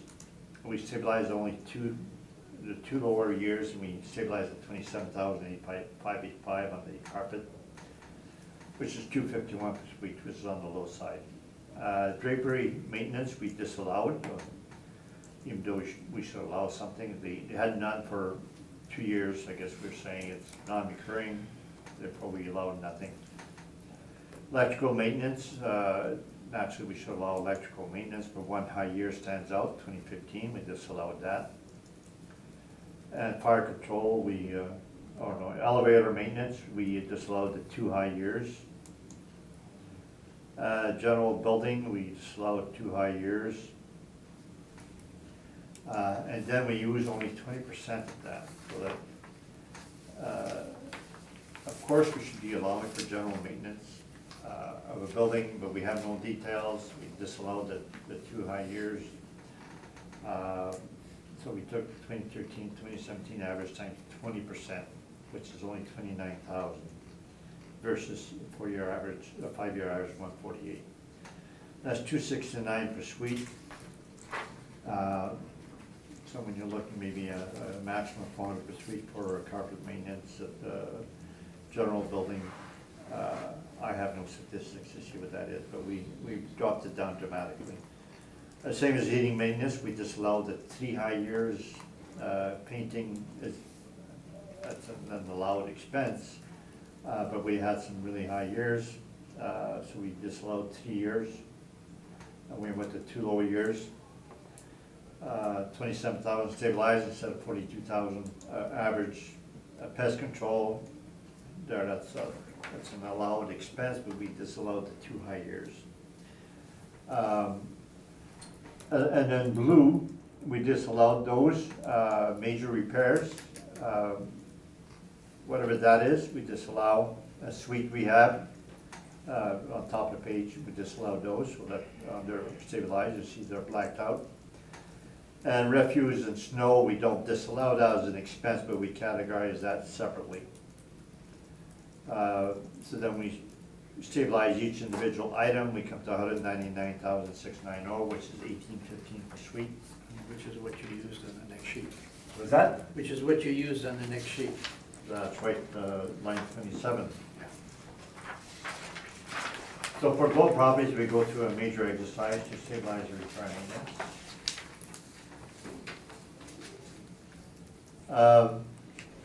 Now the financial statements, we can quickly go through that, and you can see, like Globe provides to us at page 11, they show what the rentals are, they show the vacancy, they show parking and laundry. Then they give us the different items, and the maintenance and decorating, there's no breakdown like other properties or property management may break down repair maintenance. Here they don't, that's why we get the general ledger. 2014, if you'll see page 12,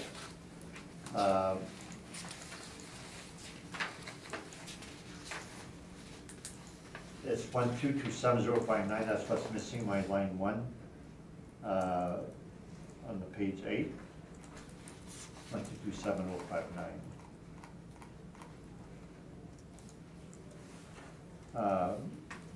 So when we printed that, you made that column too small. But that, line 1 is to show you the rent increases that's been happening, so that from 2013 to 2017, there was some rent increases, so we're down to 1,426, and that's what we stabilized at. Now, the vacancy that it has, at 3.1, 6, 7.8, 7, 8.8, so they're increasing the rents every year. They're pushing the market's pushing back, so that the rents that are getting is pushed back from the market. So we stabilize vacancy at the actual 8.8. We have a record or a trend showing the vacancy is going up gradually, same way as the rents are going up. They have some bad debts, and they have some, 2017, they have a bad debt recovery. We don't allow anything for bad debt recovery or negative. So our vacancy is percentage, usually it's a vacancy and bad debt. Bad debt is usually non-recurring. So laundry and parking, we stabilized at actual 2017, and that's in line with the other years. We stabilized other items in general way, so that we go 2017 for insurance and utilities. Taxes and caretaker, that's our normal. And we use a 2-year average for professional fees, office, waste and snow, and advertising also, that's the default that we use. And the repair and maintenance is shown what the actual are and what we stabilized at, which is much lower than actual, mainly because we stabilized each individual item. Caretaker is also the 2017 actual and post taxes. So our net income, much lower than the assessor, and we use a 6% cap rate. So if you look at line 13, the assessor is much higher, 1,525 versus actual 1,353. Well, not actual, it's stabilized.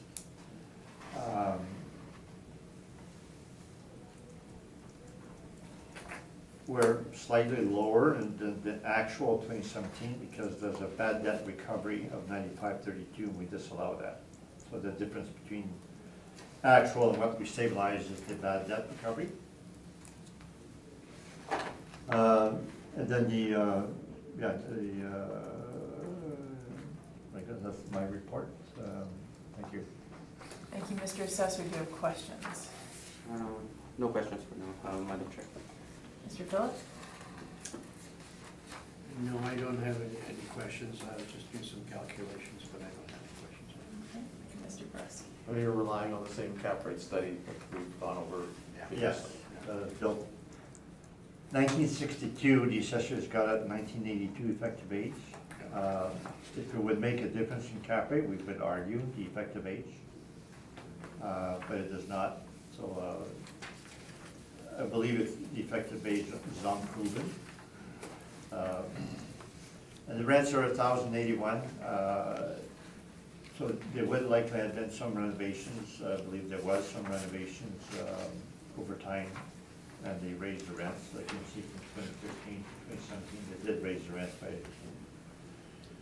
250,000.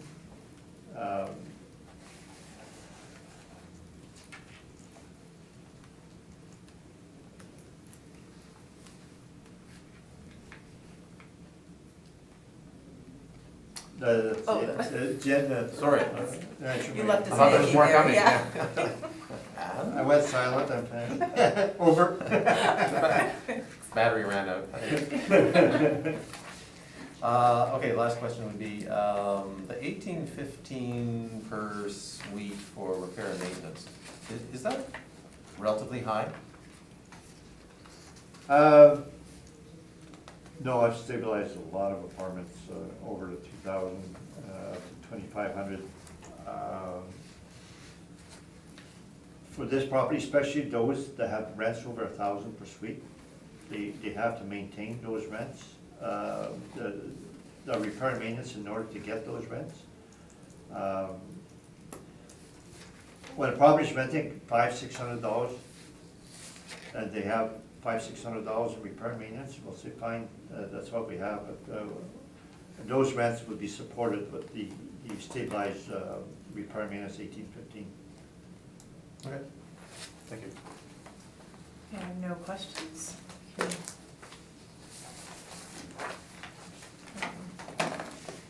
Move on to the next property, which is 59 Wilmot Place.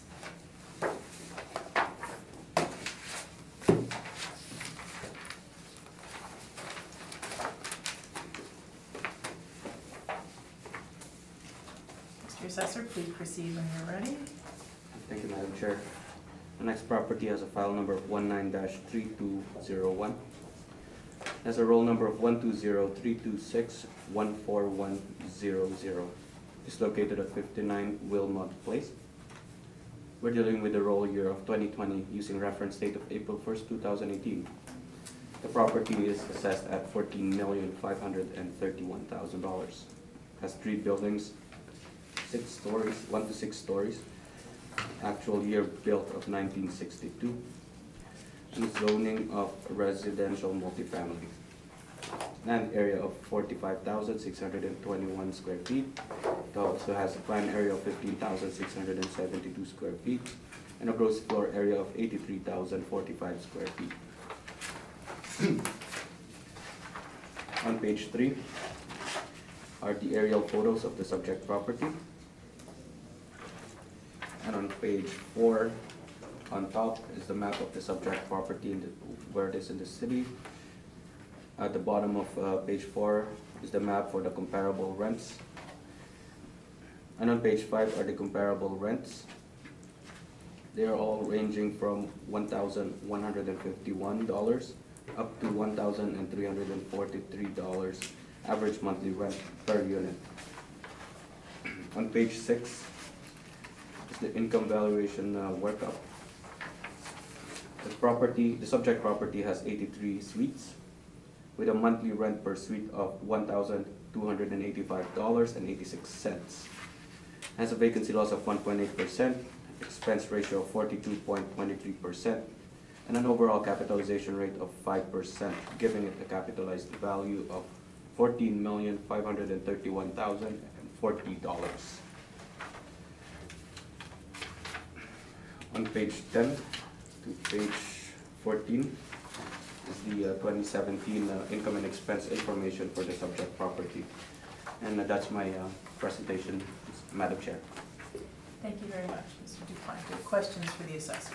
Page 5, your comparable 595 River, which was on appeal today, and you had calculated the rent, including laundry and parking at $11.20. Would you agree that $11.20 should be there instead of $13.43? Yes.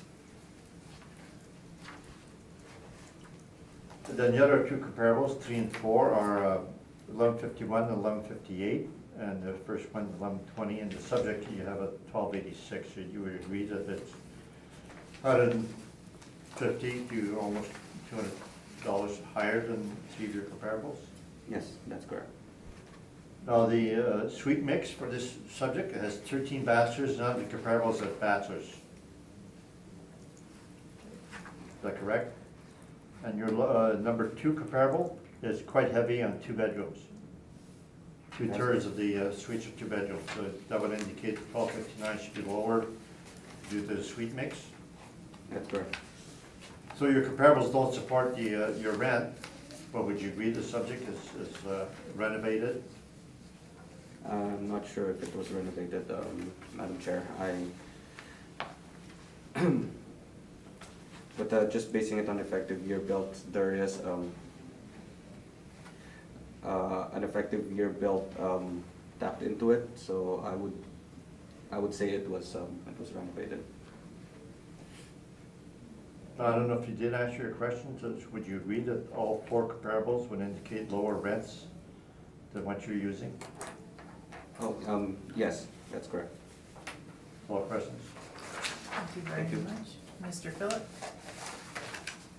I'm assuming that your model takes into consideration the 1 bedroom and the 2 bedroom and the bachelor suites and arrives at that average. Is that what happens when you have 83 multifamily and they're all 33 of 2 bedroom and 36 of 1 and 13 of bachelor? You arrive at 1285.86, this is a blended rate, Yes, it is, sir. and this is what the model turns out. Yes, it is.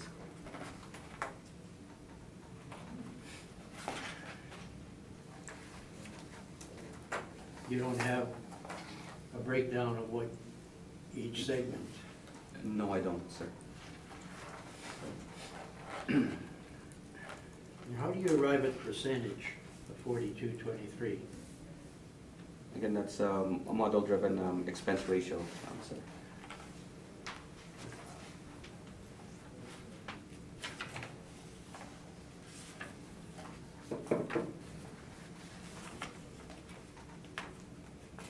I have no clue. Thank you, sir. Mr. Barresi? I'm confused by your response to Mr. DuPont's last question. Are you saying that the rents for comparables 1 through 4 that you've shown on this page are actually too high and ought to be lowered? No, I think the way I answered it is that the subject property is on the high side compared to the comparables. It is higher than the comparables, with the correction on comp 1 being 1120, Comp 1 is 1120. as we've seen in the actual previously. And, sorry, your comment then about the subject, are you just noting the fact that it is a higher rent, or are you saying that it is too high and ought to be lower? No, I'm just observing what's indicated on page 5, which is it is high in comparison to the 4 comparables. Okay. All right, thank you. That's all my question. Thank you, sir. And I just have one question. So again, comp 4 is multi-use, so again, you don't know if the average monthly rent includes any commercial. No, I don't know. I don't have that information. Thank you. Thank you. Can I redirect? Yes. Your comparable 1 in your page 5 is built 1982. Has a better suite mix than the subject, because there's no bachelors. And the actual rent's 1120, and we had it before, it was 1176 was your rent that you had, that the model created. This one, the rent created is 1285. So would you agree that your model would not have created a rent of 1285? That it's likely there was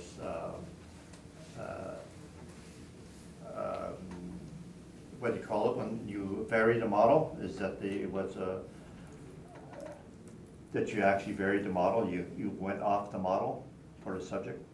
No, this is a model-driven rent, so I didn't do, or nothing was done in terms of the average monthly rent per unit.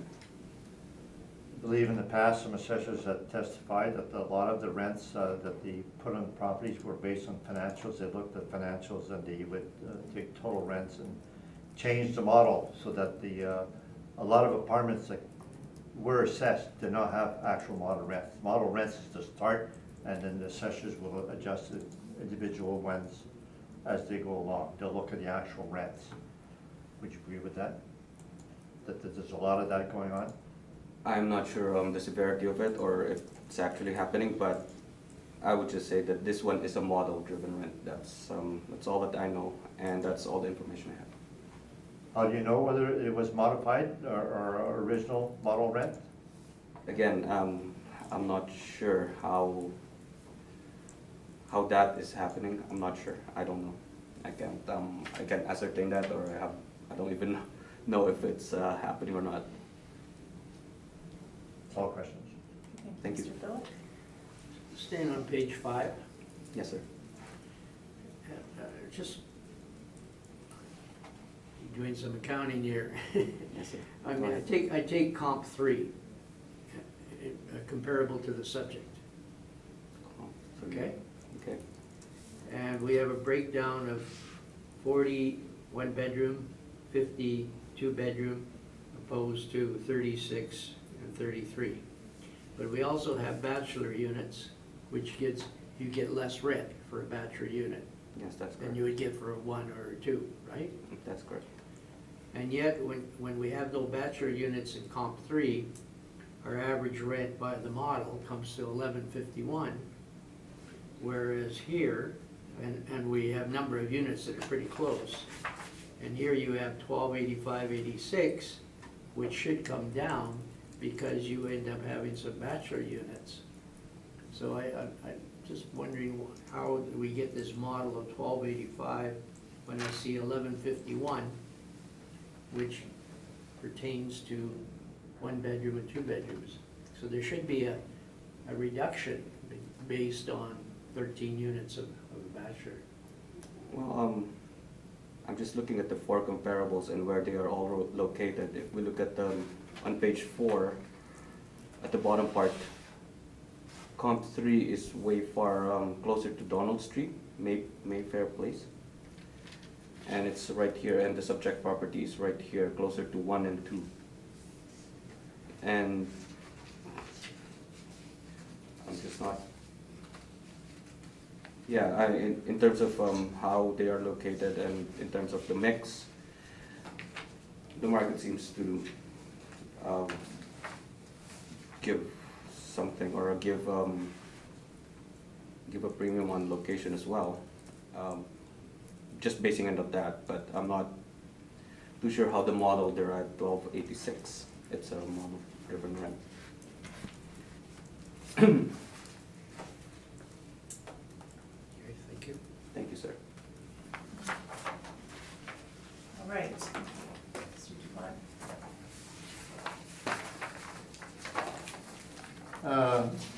First page shows the photo. All right. You can see the suite mixer. We know that bachelor's in the subject. Aerial photo, next page, and then page 3 is the map showing it's west of Osborne Village.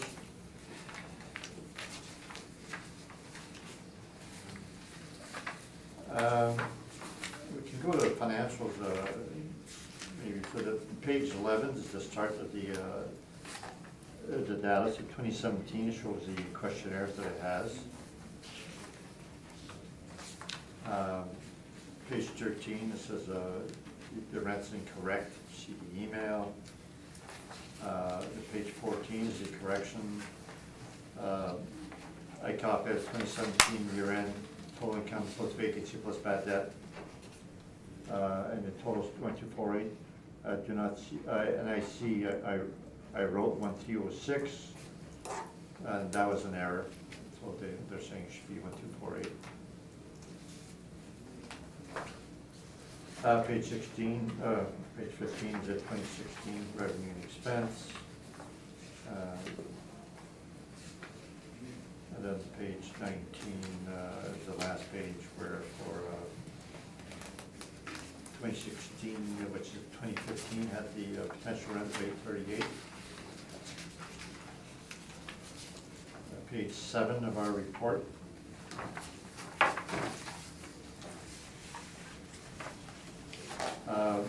Now those questionnaires shows the vacancy and they show the bad debt.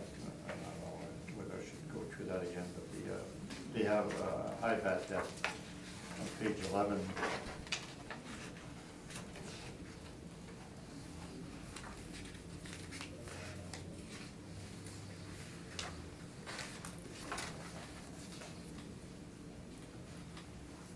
And 12, that shows the vacancy, top left, 57,000 bad debt, 34,672, so on the second page of the questionnaire.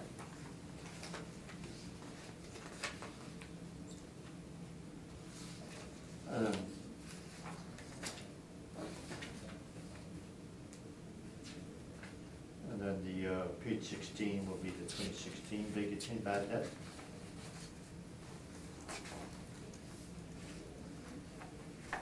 Page 18 is the 2015 bad debt, 41,000. So they have, page 7, they have relatively high vacancy, relatively high bad debt. They're pushing the rents really high. The potential market rent that we have 1,248 is 1,253 per suite per month, including a whole bunch of bachelors there, or not a whole bunch, but an inferior suite mix. So we stabilized the vacancy at 4.6, which is the close to 2017 actual. We stabilized bad debt, 25,000. The average, almost 37,000. So the effective gross rent is 1,166, slightly higher than what they got in 2017. So line 13, we stabilized at 1,173, which is less than the assessor, 1,257. On the remarks at the bottom, it says completely renovated in 2012. The rent increase guideline, 2015 to 2017 was 2.4, 1.1, 1.5. We factored back, you'll see at the bottom. Line 13, the effective gross rent was 838 in 2015, and it was 1,155 in 2017, so they increased the rents. And the 2017 taxes, 2016, 2017 is based on a 2014 value. So there would be a pre-renovated value, so the taxes that it has is based on a pre-reno. So we have a formula at the bottom of the page where we adjust the taxes for the fact it's renovated. We did that 2016 reassessment, 2018 reassessment for sure. We've done that many times towards the, well, it came to a point where the assessor was recognizing the formula that we employed to calculate what the tax would be on a renovated property, so that if you have the rents are much higher like this, so we take the 1,173, that on line 13, we factor that back to April 2014 valuation date by the rent guideline. So we have the rents would be 1,118, factor back. Expense ratio 41%, which is virtually the same as what we stabilized at, 40.6. So we put in that expense ratio. We put in the cap rate that we had for the 2016, 2017. We would get a value of 11,994,000, and then you go to the right, if you plug in the mill rates at the time, we come to 152,000 in taxes instead of 133,000 actual in 2017. So that's what we've done different. This one, we've done this formula many times. We were looking for ways how to adjust the taxes for property has been renovated, and we ended up with that after trying different formulas, and that formula has been accepted by the assessment department in the past. So then the other expenses, we stabilized similar way, the actual insurance, utilities, caretaking, and not the taxes, because we adjusted the taxes, and then we use a three-year average for a professional and sundry, and waste and snow. The repair and maintenance, we used 2015, 2016 average. We exclude the high year of 2017. Even though it was totally renovated in 2012, they're still getting some high years in repair and maintenance. So we stabilized at 1685 per suite, the repair and maintenance. There again, if you're gonna choose to charge 1253 per suite, you have to maintain your property at the high end. So our net income is 697 divided by cap rate, comes to 11,618,000, and that's my report. Thank you very much. Mr. Assessor, do you have questions? No questions, Madam Chair. Sorry. Mr. Phil? No, I don't. The gentleman goes through it in quite detail, and I follow it through, so I don't have any questions. Thank you. Great. Mr. Boreski? Just back to your tax calculation. Sorry, you lost me on it. Can you give me the Coles Notes version as to when it is that you will calculate taxes due to a renovation? And why is it that it's coming out to a substantially higher amount than in any of the years, even following the renovation? Right, the taxes for 2017 was based on the April 1st, 2014 valuation date. And if those rents were factored back to April 2014, just factored back by the rent guidelines, we adjust slightly. So the rents increase a lot more than the 5% that we adjust the rents for. We use the same expense ratio. The assessment should have been almost 12 million if they would have recognized the renovations, and then you apply that to the mill rate for 2017, where we get 152,000. We apply that formula only for properties that have been renovated, and only for properties where it appears that the assessor has not recognized those renovations.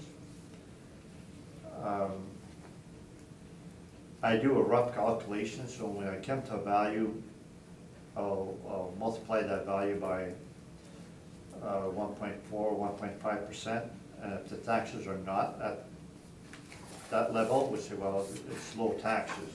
Why is it low tax? Because it was under assessed, and/or because it was renovated. When that happens to me, and I'll say, oh, the taxes seem to be out of whack, and I check, and this one was fully renovated in 2012. So we do that mainly, well, when the taxes are out of whack, but we have to have a high rent increase. And when that happens, I usually show the history to show the rent increase. So on this one, effective gross income from line 13 went up 838 to 1155, showing to have high rent increases. So the present value is based on the high rents, and you have to make sure that somebody buys that would know that the taxes would be increased, and the property's been renovated. You can't expect to renovate a property to say the assessment will remain the same. So the market would recognize the fact that you should use a different tax because now it's a renovated property. And the city's assessment and taxation is not reflecting that in their actuals for 15, 16, and 17. I don't know how they've done that. I'm just saying that when we do the exercise of factoring back those rents, using the same expense ratio, using the cap rate we had at the time, it comes to 152,000 in taxes. So we do a renovated taxes. We use that formula over and over again, and that's an accepted formula. And do other appraisers use this then as well? I don't know if my competition does that, probably not. I shouldn't say probably not, but I'm sure competition would try to adjust for the fact that property's been renovated and the taxes are based on the pre-renovated state. There must be some kind of adjustment. There should be. I don't know. Okay. I did not base that on what my competition was doing, something that we came up on our own. We actually did different 2-3 times, and we were questioned by the assessor, and on some, I think first one, we were doing a full valuation as if it had been renovated, but it was too much work. And this, well, you're doing 2 valuations, and so we said, well, let's just adjust the taxes, the rents back. We simplified the formula, and it was more acceptable to the assessor once we did that. Thank you. Mr. Phillip? Just a little clarification, if I may. At the bottom of that page, you said 2017 assessment if renovated. So are you saying that the value or the assessment of the city would be 11,994,594? If you were to consider the rents that they had after renovation factored back to the April 1st, 2014. But yet when you do all your calculations, you come to a lower market value assessment. I mean, here you say it's 11,994,594, we come into 11,618,479. You'll notice my NOI is higher, 697, versus the factory back at 659. The difference is that they had 5.5 cap rate then, and now it's 6%. Yeah, So- the cap rate will make It's whatever mainly the changes cap rate, depending yeah. on what you use. So the formula works, it's the cap rate is the difference. Yeah. So we now have higher cap rates than we had then. Okay, thank you. Thank you.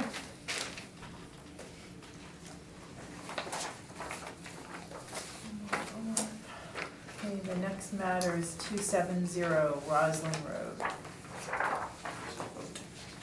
Okay.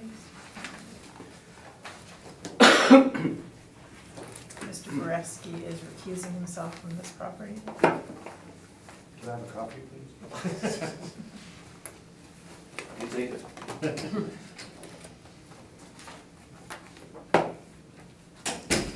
Mr. Assessor, whenever you're ready. Thank you, Madam Chair. The next property has a file number of 19-2165, a roll number of 120-326-41000. It is located at 270 Roslyn Road. We're dealing with the roll year of 2020, using reference date of April 1st, 2018. The property is assessed at $21,835,000. It is a res app apartments, has one building, 12 stories, and an actual year built of 1967. Has a zoning of residential multifamily, a land area of 71,350 square feet, land area of 10,380 square feet, and a gross floor area of 128,449 square feet. On page 3 are the aerial photos of the subject property. On page 4, on top is the map of the subject property. At the bottom is the map for the comparable rents. And on page 5 are the comparable rents. They are all ranging from 1,158 up to 1,343. On page 6 is the income valuation workup. The subject property has 142 suites, a monthly rent per suite of $1,257.41, a vacancy loss of 1.8%, expense ratio of 45%, and an overall capitalization rate of 5.3%, giving it a capitalized value of $21,834,585. On page 10 to page 11 is the 2017 income and expense information. And that's my presentation, Madam Chair. Thank you very much, Mr. DuPont. Questions?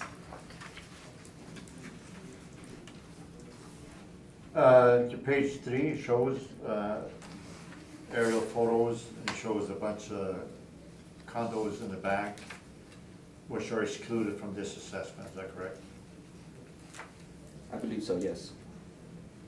Did you analyze the actual financial statements to see whether they had common element fees to share between the apartment and those condos?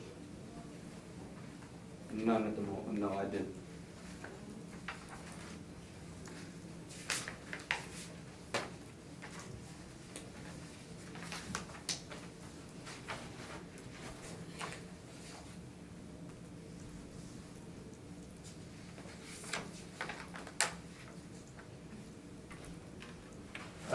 Now, page 5, the rents you have. And you would agree your comparable number 1, the 595 River, should be corrected to 1120. Yes, that's correct. Is there 1176? No, he was assessed at 1176, but the actual he calculated at 1120.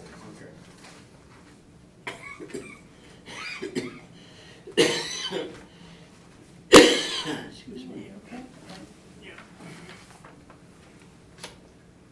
And your highest comparable number 2 has the 2/3 and the 2 bedrooms. And size per suite is 1223 versus the subject at 905. So you would agree that that rent of 1259 should be adjusted downwards, the suite size and the suite mix of comp number 2?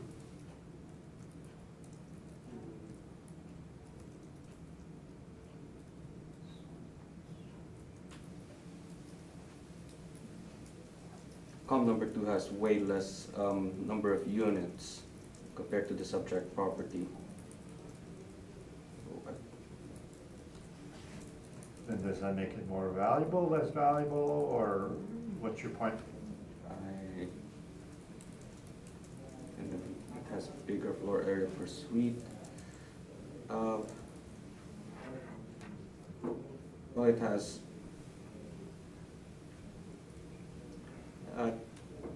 with a less number of suites and looking at the rent per unit or per suite, I think it's, in my opinion, it should be where it should be. Where it is at 1259. Yeah, I'm not saying that 1259 is wrong, Yes, but I mean, in relation to the downward. 1259, subject should be lower than that because it has smaller suites and less two-bedroom. And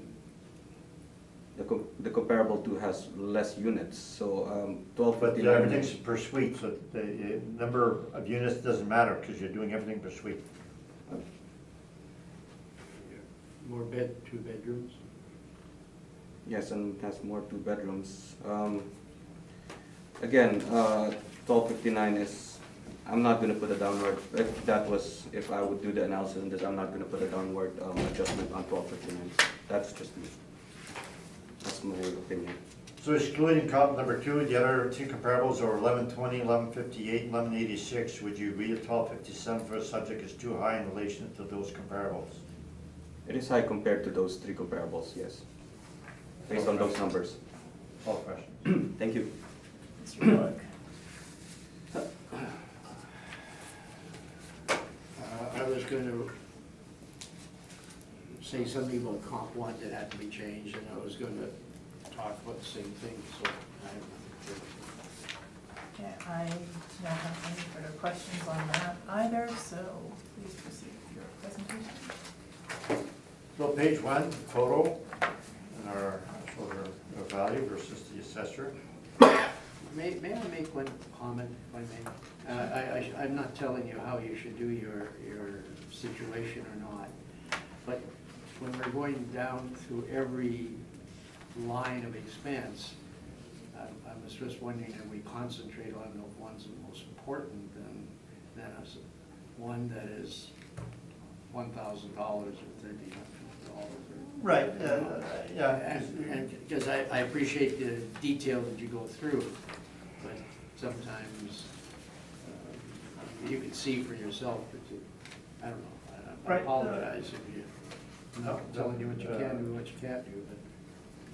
No, sometimes I go really quick, and maybe too quick. On this one, we do have something unusual, so page 2. It's a bit like the assessor had, the aerial photo. Shows the subject, the apartment is part of it, and the lot line goes all the way to the back to the river. In the middle of that is a bunch of condos with separate assessment. So I have in dark on top of that, so at the back of the lot beyond the river, there are 20 townhouses which are assessed separately. Separate operating statements are generated for a subject, which include 82.5% of the condo fees that are shared with the townhouses. So there's shared expenses, so it's a bit more complicated than others.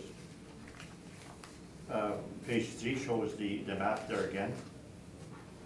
On top, the assessment page, so in gray is the subject property, and then in the middle is the townhouses. So, if you go to the financial statement, starting page 13. This is 2017, that the third expense is common element fees. It's at 458,646. If you see that in the financials. And then page 14, we have the common area assessment for all the properties is shown there, so that they receive from all the properties, including the townhouse, 500,000, they receive 55,000. And so the total revenue, 555 times 82.5% is 458,646, and that matches the previous page, page 13. That's what they were charged. So that they are at 82.5% of the expenses. And these are expenses they charged, utilities, repair, maintenance, etc. So that's all part of our stabilization. We show 458,646 actual charge, and then we'll be stabilizing that based on the information we have here. So we have the common element breakdown for each of the years. So if you're following, and we can jump, we'll go to page 7.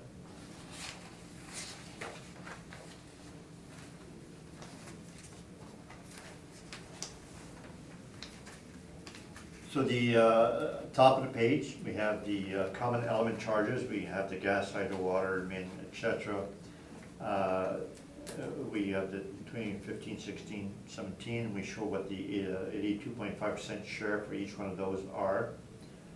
And then the total 380,000, extraordinary 32,000 we disallow.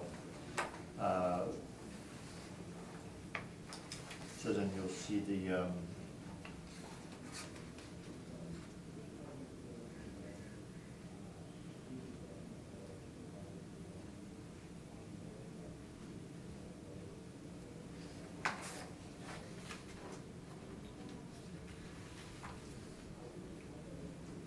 okay, I guess each of these individual expenses is shown our stabilization. So we add the gas and hydro, the gas and hydro, etc. And then the general ledgers, we've gone through that exercise in the previous property. So then we show each of the years, and we, in blue are the items that we disallow, and refuse and snow, we show them separately as quite low, and they actually show up and they're the common element charges. So the carpet maintenance that we have is $360 per suite. And we have a whole bunch of average. The general building, we went also again 20%. So we dropped that down drastically.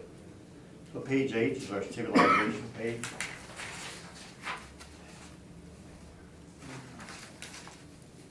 We show the rents, we show the vacancy, so they have relatively high vacancy, 5.8, 4.5, 5.7. We take their rents, we stabilize at the 5.7 actual vacancy. Their rents are relatively high also at the $11.53 per suite. We had the laundry and parking as usual. We stabilized the expenses as usual. Actual 2017 for some expenses, those that are averages are shown. Those are default amounts. The repair and maintenance comes from the general ledger, which is $17.42 per suite. We had the taxes, the actual 2017 taxes. We have a NOI 956, which is substantially lower than the assessor. We have a value with the 6% cap rate, shown 50,934,000. The effective gross income is lower than the assessor. The assessor has agreed that the actual rents are higher than the comparables. And then we stabilize the expenses on a site-specific basis. That would be my report. Thank you very much. Mr. Assessor, do you have questions? Just a quick clarification, Madam Chair. Sure. So the condos, they are sold, correct? Or they have different titles? Right. Correct. And would you happen to have an information when they were sold? And average of how much? No idea. No, okay. That's all the questions I have, Madam Chair. Thank you very much, Mr. Philic. So on page 8, the rents here, does that include these condos that are in front No, that's the rents for the apartment. for the apartment? So- The only thing the condos mix is when they have the common element fees. Well, that's not mixed, that's their charge. They're making charge $458,000, page 13. So this is the financial statements for Canterbury House, the high rise.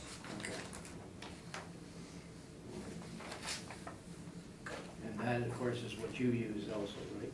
I'm sorry, which one? In arriving at yours, you just did it for the apartment block. Yes, potential growth, right? Right, they use a model, where we use actual, so the financials don't show any hydro, water, and gas. Those are all come from the common element, so we did our 82.5%, so like the gas is 86,625, and that's the share of the gas that they charge to this property.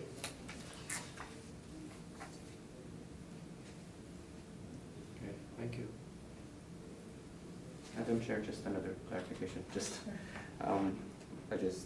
so the request is to reduce to 15,934,000. Is that because we're removing the condo or the area where the condo units are? By value, Yes or no? Just to clarify, the value, just the apartment, right? Just not the apartment. adjusted the value specifically for the fact that it has a condo, is that the expenses has to be apportioned and where they are, and I stabilize it line by line. Okay. So that, instead of having 458,000 common element, doesn't know where it comes from, I input my whole spreadsheet with the actual utilities and stuff that comes from that. Okay, so the condos has nothing to do, okay, just So to clarify. You have to make sure that the condo do not affect the value, does not skew the results, and we've gone to the trouble of getting the breakdown with common element fees so that we know exactly what it is, and then we can stabilize line by line. Okay, sounds good. Thank you very much. That's it. Okay, Thank you, thank you Madam Chair. very much. We'll take a short break and then we can call Mr. Bresky back in. All right. The next matter on the docket is 333 Wellington Crescent. Mr. Assessor, please proceed when you're ready. Thank you, Madam Chair. The next property has a file number of 19-2307.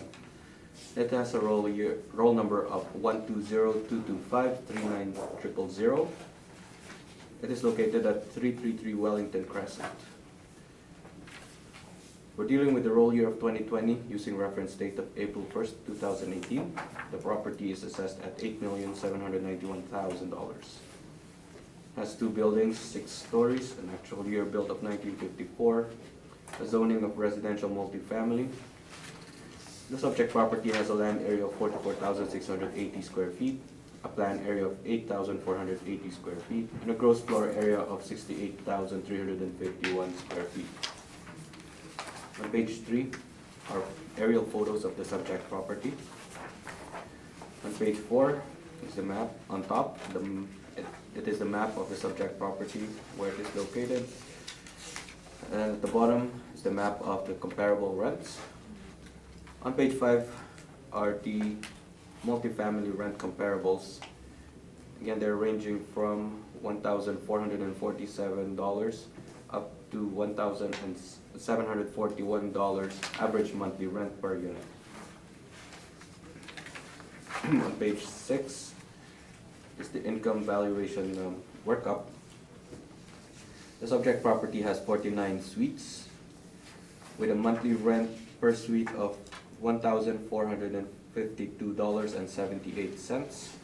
Has a vacancy loss of 1.8%, expense ratio of 44.46%, and an overall capitalization rate of 5.3%. giving it a capitalized value of $8,790,604. On page 10 up to page 12 is the 2017 income and expense information for the subject property. And that's my presentation, Madam Chair. Thank you very much. Mr. DuPont, questions for the assessor? Page 5, your comparables. Subject built 1954, with a suite mix, 50% or so for one bedrooms. Would you agree that model should be coming with much lower rent, strictly on its age and suite mix? Not sure how the model assigned $1,452.78. I would, it's a lower total unit in terms of, in terms of total units, it is one of the lower ones compared to comps 1, 2, and 3. Assigning it a lower rate, I don't think the model did what it did, and in my opinion, it is where it is at, where it should be. And that's my opinion on that one. Okay, so your subject is gross floor area per suite 1395. The comparable number 1 is 1800, much higher. Mhm. The next comparable 1691, much higher. That's correct. The comparable number 4, year built, 2015, brand new property. It is newer, yes, that's correct. So would you agree that's not comparable? It's assigning a higher average monthly rate. Is it not comparable? It's way lower, and it's, That's only Way 7 newer. suites? I'm sorry? It's only 7 7 suites suites, also? yes. It's way lower in terms of number of suites, and it's way newer. I would have to agree on those. So you actually had to get 3 very unusual properties to get rents, to be close to the subject rents. So would you agree that the rents on the subject is not obtained from a model, but modified based on looking at their actual rents? The comps? I'm sorry, I didn't get that. The comps or the subject property? Subject property, would you agree that the rents that you come up 1552 would not be determined by a market, by a model? Model would be a whole bunch of properties. And here you got specifics with high rent. Would you agree that the subject was not assessed at a model rent? I'm sorry, I disagree on that one. This is a model-driven average monthly rent per unit, which is $1,452.78. No further questions? Thank you, sir. Thank you. Mr. Philip? No questions. Mr. Boreski? Can you tell me what your assessment would be of the attractiveness of the subject's location to a renter versus, for instance, Osborne Street? Is it the same market? Wellington Crescent. We all know the, in my personal view of Wellington Crescent, I always have that impression that it is one of the higher end streets in Winnipeg. One of them, not really, it may or may not be the highest, but it's one of the better locations. When I drive by it, I personally like the area. However, in terms of the assessment, well, compared to Osborne Street, we all know, Osborne Street is almost, close to Wellington Crescent. However, Wellington Crescent is still way more in terms of value, I would say, in my opinion. And I think I'll just have to stop there. With respect to location, what do renters look for? In terms of location, what do renters look for? I was one of the unfortunate people who didn't really rent in an apartment, so I didn't have to look for an apartment. However, in terms of location-wise, of course, number one, I think, in my opinion, is the neighborhood. The location-wise, they would look for amenities depending on what they want. For example, if they want a closer to grocery stores, they may be going towards Osborne. If they want something like a more affluent area, Wellington Crescent would be one. I'm just looking at this area. I'm not gonna go beyond this area. What else? In terms of location, what do you look for in a location as a renter? Not looking at the building or the bedrooms, I would tend to look for secured area if it's a location that's secure. Some tend to go for a quiet neighborhood if they want to just walk or stroll in a quiet neighborhood. I mean, Wellington Crescent would be one compared to Osborne Street. Osborne Street, there's more traffic in terms of foot traffic and vehicular traffic. And what else do I look for in a location? I think that's all that I can say for now. Perhaps parking is one of the things that somebody would look for. Now, your front page again says indoor parking 0, outdoor parking 0. Looks to me like there is indoor, outdoor parking to a substantial extent on this property. What is that? On page 10 of my brief, there's 2 outdoor and indoor parking counts that were indicated. There are 36 indoor and 12 outdoor parking counts. Without looking at the property or seeing the property myself and basing it on the pictures and income and expense information, that's all that I can rely on now, sir. So that's 48 units for parking, 49 suites. In total, yes, that's correct. And this building has not been renovated since 1954? That's what I'm not sure of. I have no information with me right now on that one.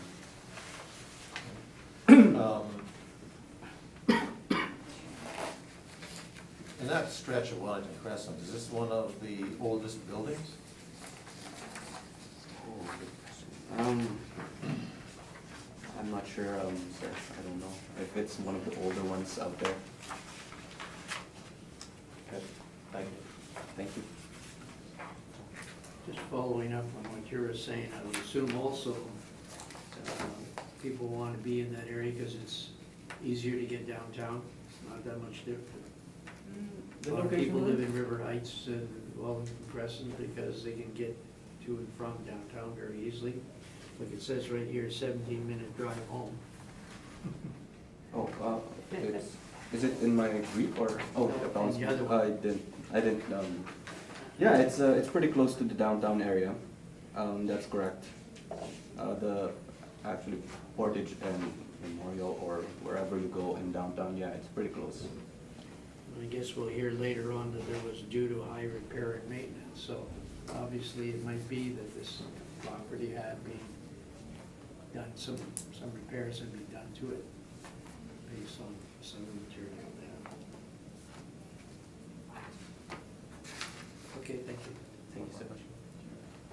Your comparable on Osborne Street, does it have parking? Which one, sir? The one on Osborne Street. 40 Osborne. No, I have no information on that one. Sorry, I don't know. Okay.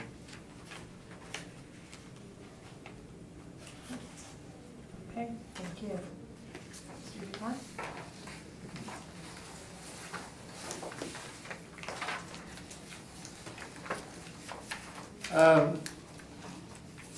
This property is managed by Ackman, owned by Ackman, constructed by Ackman. And I believe, well, I've been doing appeals on this since 1991. I believe it's the oldest mid-rise in Winnipeg. One of the first one that's 6 stories, the first one that high in all of Winnipeg. So it's in excellent condition and location, actually. It's on the river and it's on Wellington Crescent. The financial statements, which I can go too quickly, so the line 11, it shows, page 11 that is, it shows the revenue of parking, rent discounts are high, vacancy is relatively high. Repair maintenance, to give a breakdown, and none of those items that we have here we disallowed. And then page 13, we made an exception with the plumbing at 69,000. We used only 25% of that expense. That's the only item that we disallowed or partly disallowed as being unusual. In 2015, same thing, repair maintenance, all in line, none deemed to be capital expenditures. So if you go to our spreadsheet, page 7. So line 1 shows the rents that it has. So the rents are not going up that fast. It's just that they're really high. They average 1560.69. It's a 1954 building. 51% is one bedroom. So at that age should not have $1,500 rent. It should have maybe $700 rent. So they maintain that mainly because of the location, but because they're spending a lot of money on repair maintenance, so they keep it in pristine condition. So there was no renovations in the last 5 years in those financial statements. It's just a relatively high ongoing repair maintenance. The vacancy rate that they had was 2.9, 5.9, 5.3. We stabilized at the actual 5.3 for 2017. We stabilized at the actual discounts. We stabilized the actual on-street parking. So the only difference is that they had a bad debt recovery in 2017, and we showed 0 for that. So we stabilized at 757,000 versus actual 760, which includes this bad debt. So we're stabilizing an actual, excluding the bad debt recovery, and that's much lower than the assessor. I do know from the past that the assessors do modify their model for the rents. I'm sure if you applied a model for this property at that age, you would get much lower rents than what the assessor has. The only way you can have such high rents is to go more site-specific or modify their own model. So when we stabilize expenses, we stabilize it normal for insurance, etc., utilities, and that, nothing unusual there. Repair maintenance, line 27. It shows there 218, 191, 141, 147, 126. And that is 2016 after adjusting the plumbing down to we excluded 609,000 times 75%. We excluded 52,000 in plumbing. Otherwise, no other large capex.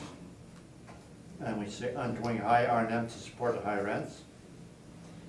And then we show the previous repair maintenance, 2011, 2013, 114, 111, 218. Well, 218 we have shown there. So the way it's run, this property is run with a high repair maintenance. So we stabilized at the 2017, which is the lowest of all the years, 126,000, which is 2577 per suite. This property is operated at a very high rent, very high repair maintenance. We did not use the 5-year average, which would have been 138,000. We used the lowest repair maintenance of those 5 years. So I believe our repair maintenance is very reasonable and is site specific. We applied a cap rate of 6%. The location that it has is captured in the rents. It's not captured in the cap rate. The cap rate is to measure risk. And this property could be considered more risky than others because it has higher rents than others. And you can end up with a problem on this. So that in order to maintain those rents, you have to be able to maintain the repair maintenance keep it in pristine condition. You change management, if you wouldn't be acting there, somebody else would take over. They could run into problems. So buying this type of property is very unique, very high rents, high repair and maintenance, I believe would be higher risk. Nevertheless, I give it a 6% cap rate, the same for, we have for that age group. And it's 1954. It's an older property. And the assessor has not given it a higher effective age. I don't believe it has had huge renovations, like $1 million or $2 million in the past. I just believe it's been ongoing over and over and over, and it's just extremely well maintained. It's my report. Thank you very much. Mr. Assessor? Just a quick one, Madam Chair, on page 7, just the potential gross rents. So it's calculated at $1,316.66 per unit per month, correct? Right, after the discount, yeah. Okay, and the discount is $244.04, right? That's correct. Okay, so giving it a 1560.69 gross, okay. That's all the questions I have. Thank you. Mr. Phillips? I have no questions. Mr. Boraski? Well, this is a bit of a curious property. The age of it and the size of it, surrounded by towers that have been built in the last little while, would make you think that it might be ripe for redevelopment. What, is there any impact on, say, cap rate due to that attractiveness?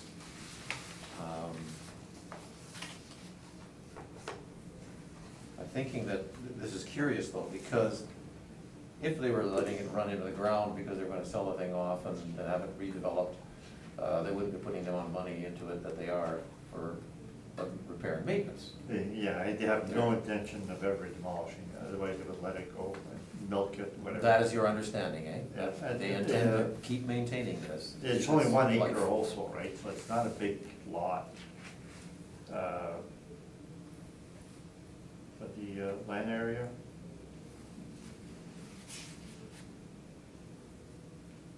.27? 5.27 acres, okay. Yeah, it's surrounded by high rises, which are, to me, would be a lot more attractive for a potential renter. To say you live in a penthouse in one of these high rises, it's a lot better than saying you live in a 1954 building. I'm amazed they can maintain those rents. It's pretty amazing what they're charging on this property. Mhm. I don't think it would affect the cap rate, because it would be extremely high land value to get more than $6 million. It's assessing, be really high. It would be very costly to demolish this building to pay what it's worth as it is now to develop. Okay, thank you, that's all my questions. Great, thank you.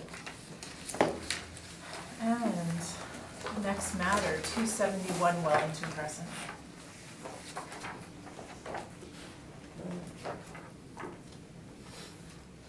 It's okay.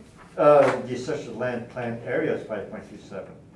So what's the land area? 44,000? Yeah, it is 1 acre. Almost Oh. 1 acre.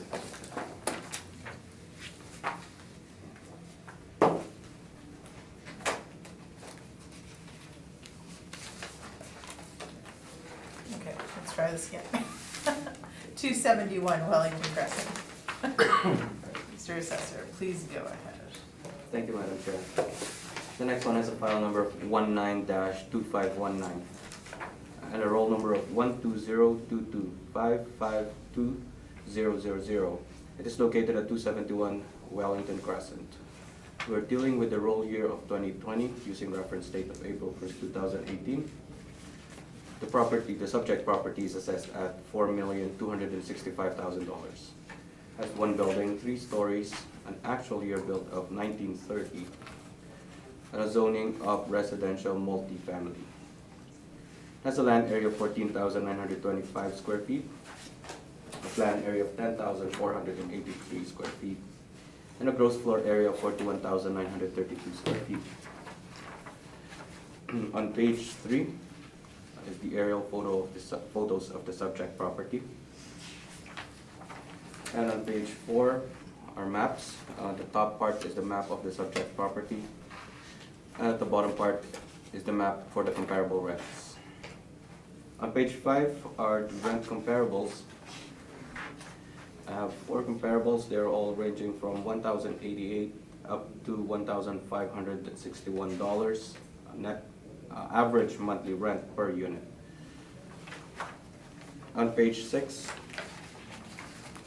is the apartment income stream.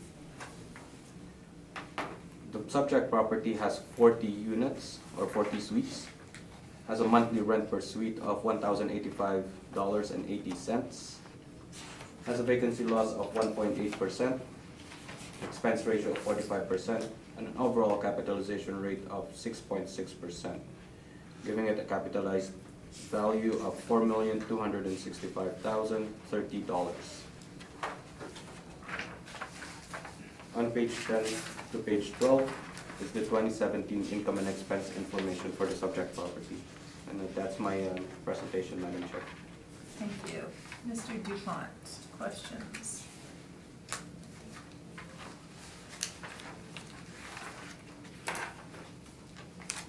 So your page 3, Page 3.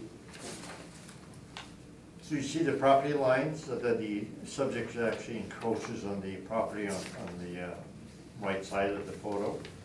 And all the parking is on the separate lot, separate assessment. Do you agree with that? Looks like it, yes, that's correct. So would you agree that your value should include the parking lot? In this case,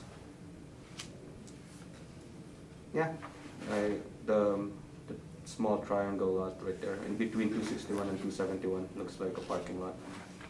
So we deducted off our income approach the assessment of that lot, $372,000. Would you agree that's a reasonable thing to do? Yes. That's all questions. Thank you. Mr. Phillip?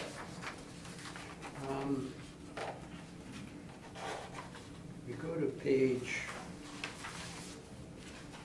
5. Yes, sir. The average monthly rent for comp 1 is the wrong figure. If you go back to the one we just did, it said 145,278.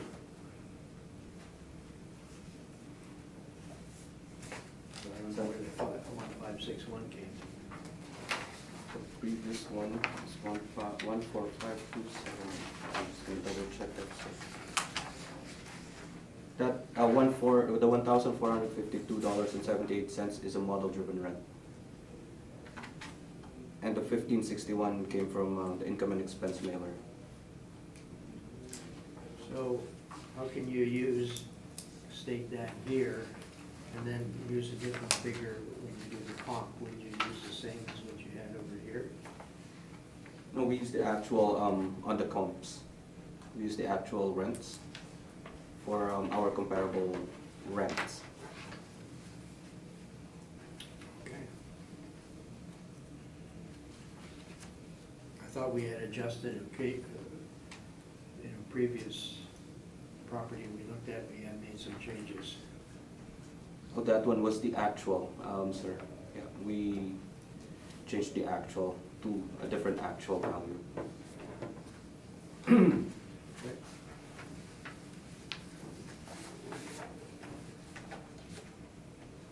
I have another question.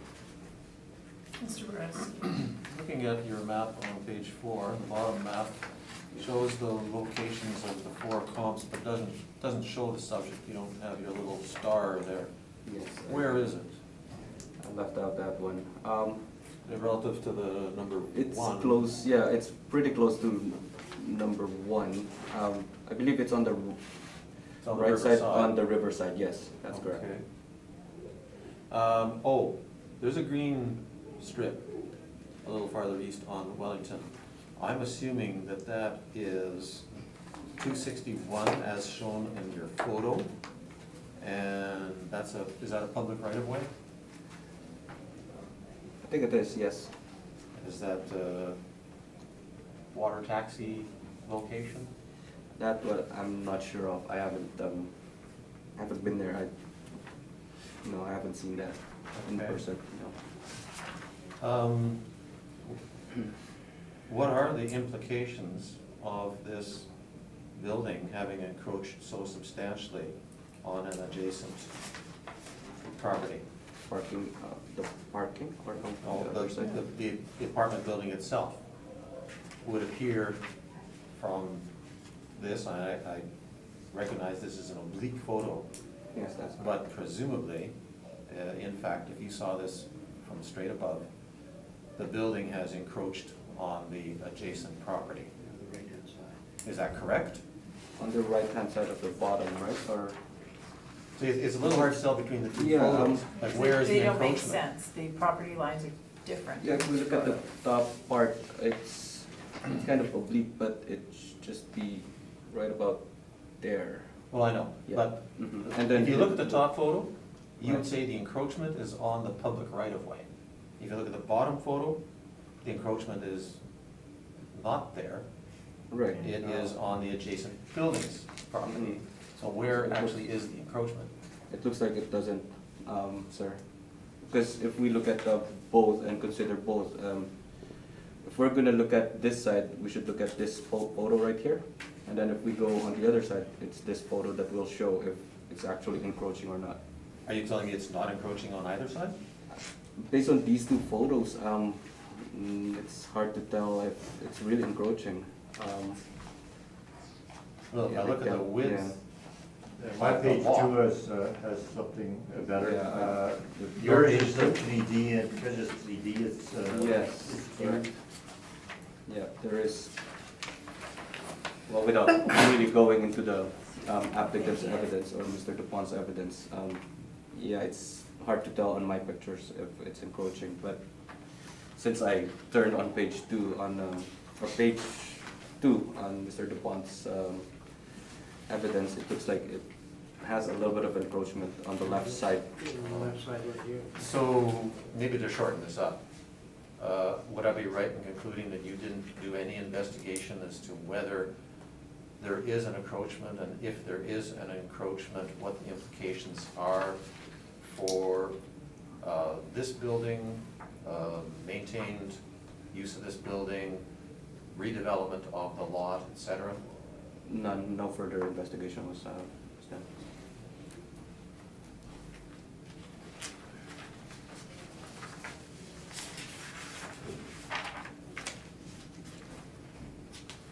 You have put a cap rate of 6.6 on this one, That's which correct, sir. is, I believe, by quite a bit, the highest that we've seen this morning in these properties. That's correct. So if we look at multifamily high-rise, City of Winnipeg, your first set there is 4 to 7.3. The second set, the 20th and the 80th percentile, is 4.9 to 5.3. You're at 6.6. Tell us the implications of the 6.6. Just basing on those information, it does fall out of the 80th percentile. However, it's still within the full range of our cap rates for low rise from 4 to 7.3%. 6.6 would be on the upper end. Consequently, leading one to believe that this is a very unusual property? It is unusual property, yes, And in it my is opinion. Unusual for what reason? Yes, we just looked at the pictures a while ago, just a few minutes ago. And it seems weird, it's standing or straddling on two properties and it's encroaching. And the way it's shaped in terms of its land, yeah, it's just unique in that sense. Does that present risk? Does that why the cap rate's high? Is it a measure of age? This is 1930. The age factor would be there, yes, that's, I would say that's why it's at 6.6. In terms of the risk, added risk because of being unique property, maybe it could. However, I mean, without further information on the cap rate, how the model determined the cap rate, then I would stick more on the age of 1930. Has the revenue from the parking, from that little triangular lot, been attributed to this roll entry or not? The revenue from it? On the parking, that's interesting. This being charged to this, or a revenue to this property, so it looks like it's being valued in this property as well. Is there a separate roll entry for that triangular piece with its own assessment? Based on the pictures, it should have its own roll number. Well, I'm not thinking based on the But- pictures, yeah, I'm thinking, what do you know? None, I don't have that information with me if it has, but Well, that didn't These occur are- to you when you were evaluating this? these, if I may, these pictures are from our pictometry system, and each shape or each triangle or each one has its own unique roll number. And I just didn't look at what is the roll number on it.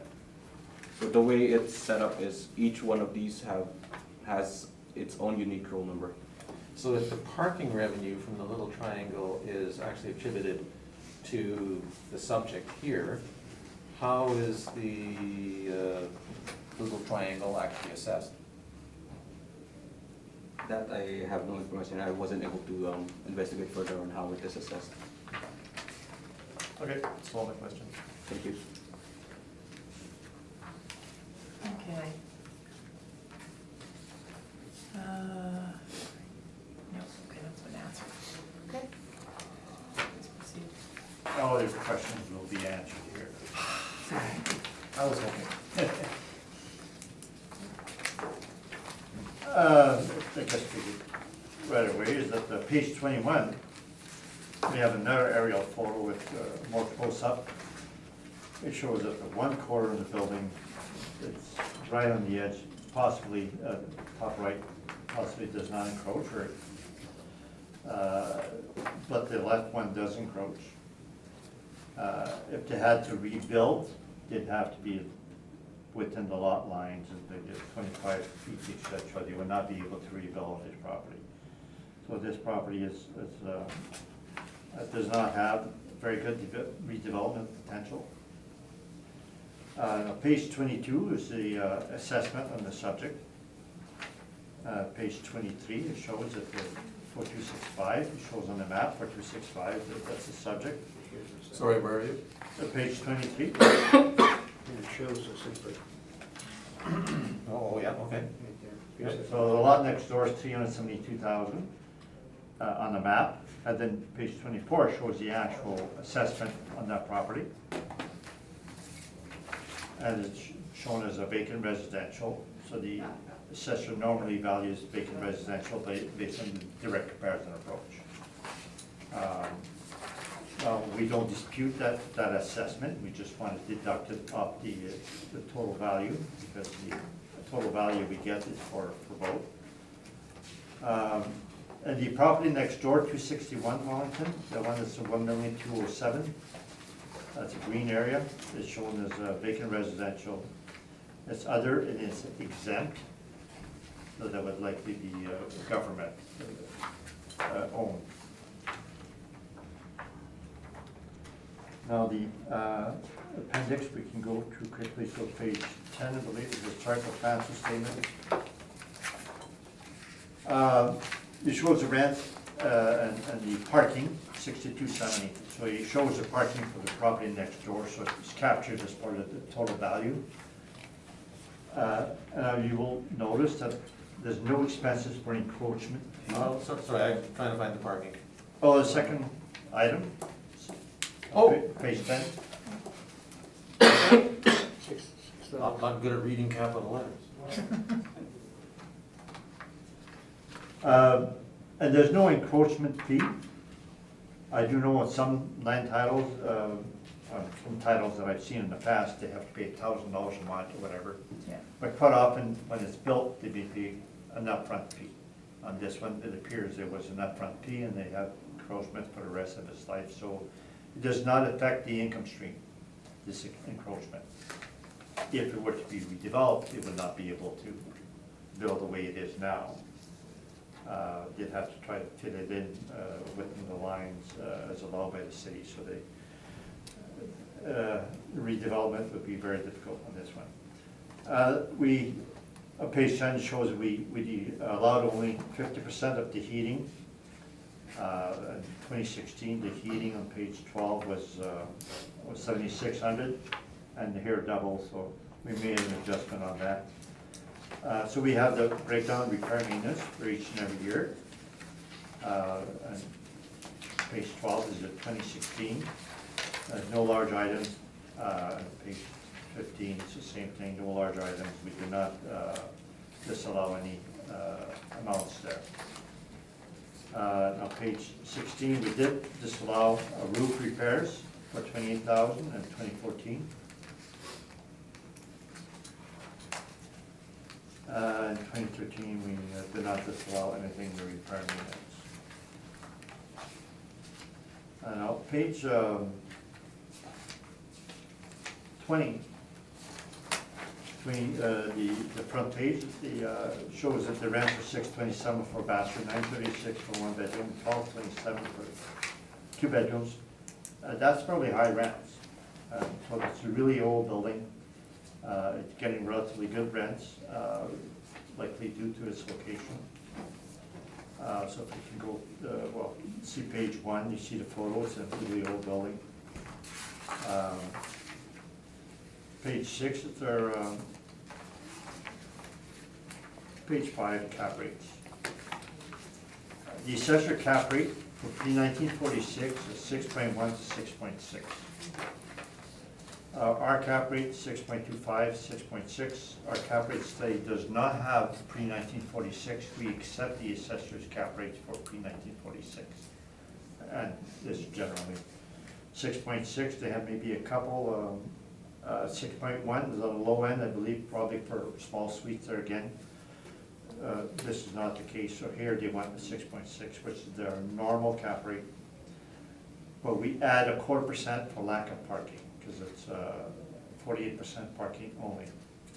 It has 19 stalls only. So page 6. So it's got 40 suites, but 19 parking, so it's got the 48% parking, and so for the lack of parking, so you can't get high quality tenants if you don't have parking. So it makes it more difficult to rent. High quality, even medium income people, you have to look for people that like to take the bus. Nevertheless, it's a negative feature, which we add 0.25%. So when we stabilize line 3, we use the actual received after vacancy, after discounts.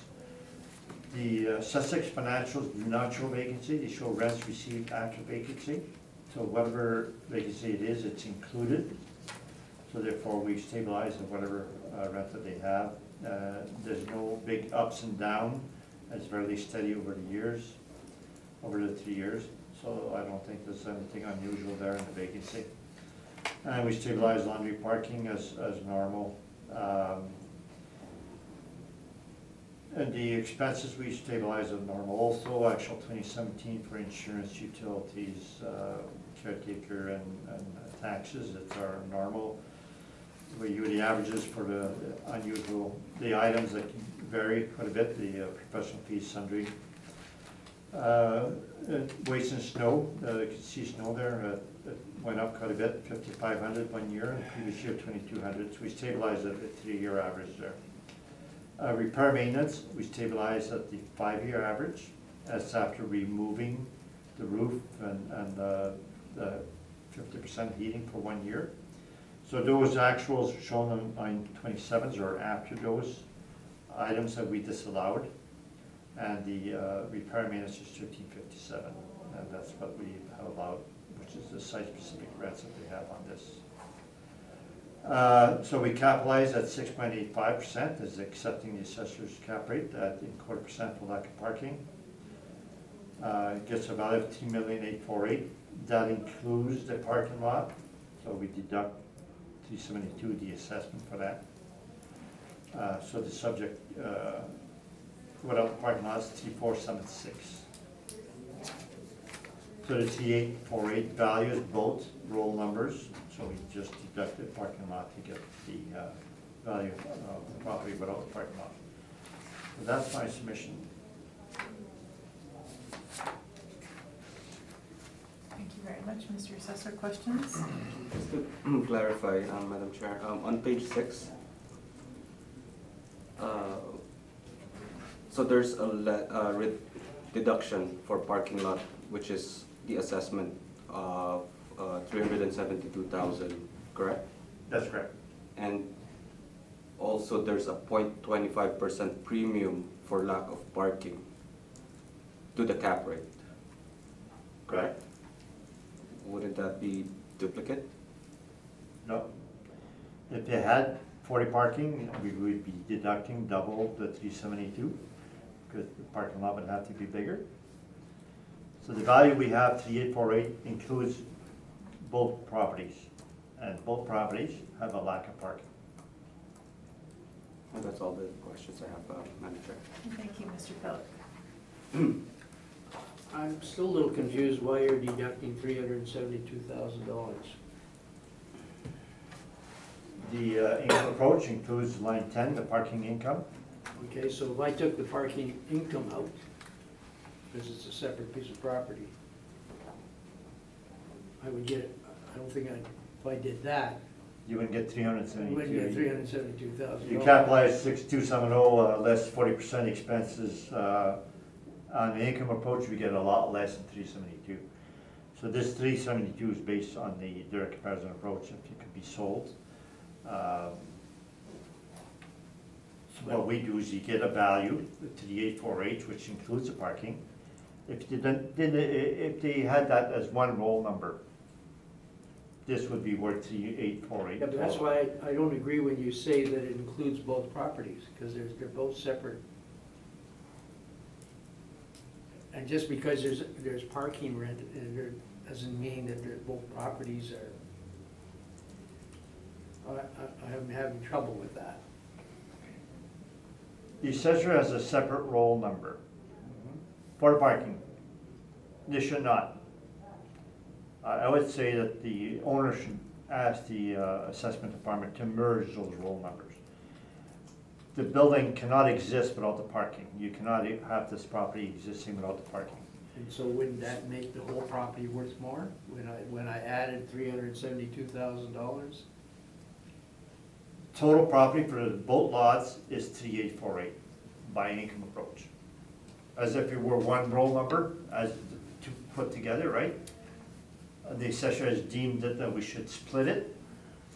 They took the 372 for the parking lot, and that's what we use. We don't dispute their value, and it leaves 3476 for the building without parking. The assessor has agreed to the 372. On cross-examination, the assessor agreed to reduce the value by 372,000. So Okay. it's a normal adjustment. Thanks for your explanation. Any I'm further- finished, yes. Mr. Boreski?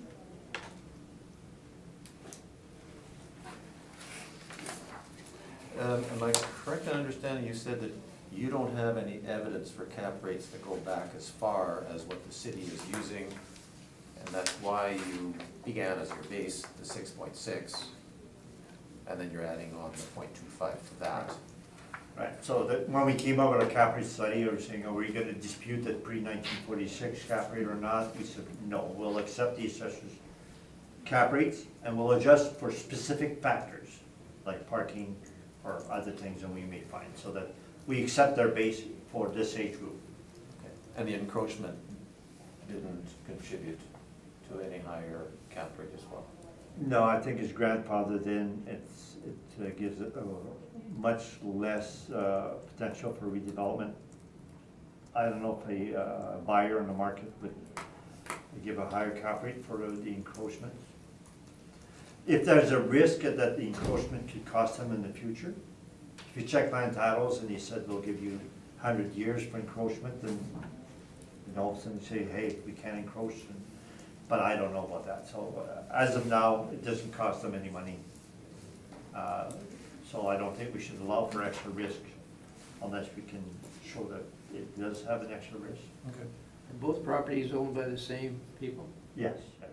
So there's not a problem of one individual complaining? Oh, no, I'm sorry, the property next door, no, I'm sorry, the parking lot's the same, yeah, the property next door is not owned by the same people, as far as I know.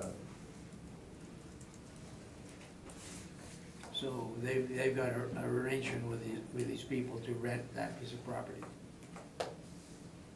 Land titles would reflect, would usually reflect an encroachment agreement. I'm talking about the parking lot. Oh, the parking lots are owned by the same people, yeah.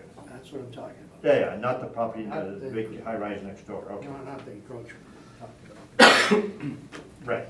Okay. I don't have any other questions. You answered all my questions about the encroachments.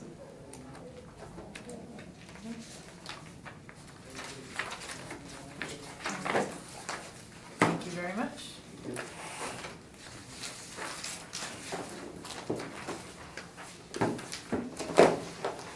I Didn't want that to happen. Our hearing's closed now? The hearing's closed. Okay. Thanks. have my. Still on camera, somebody We can are, shut it off? yeah.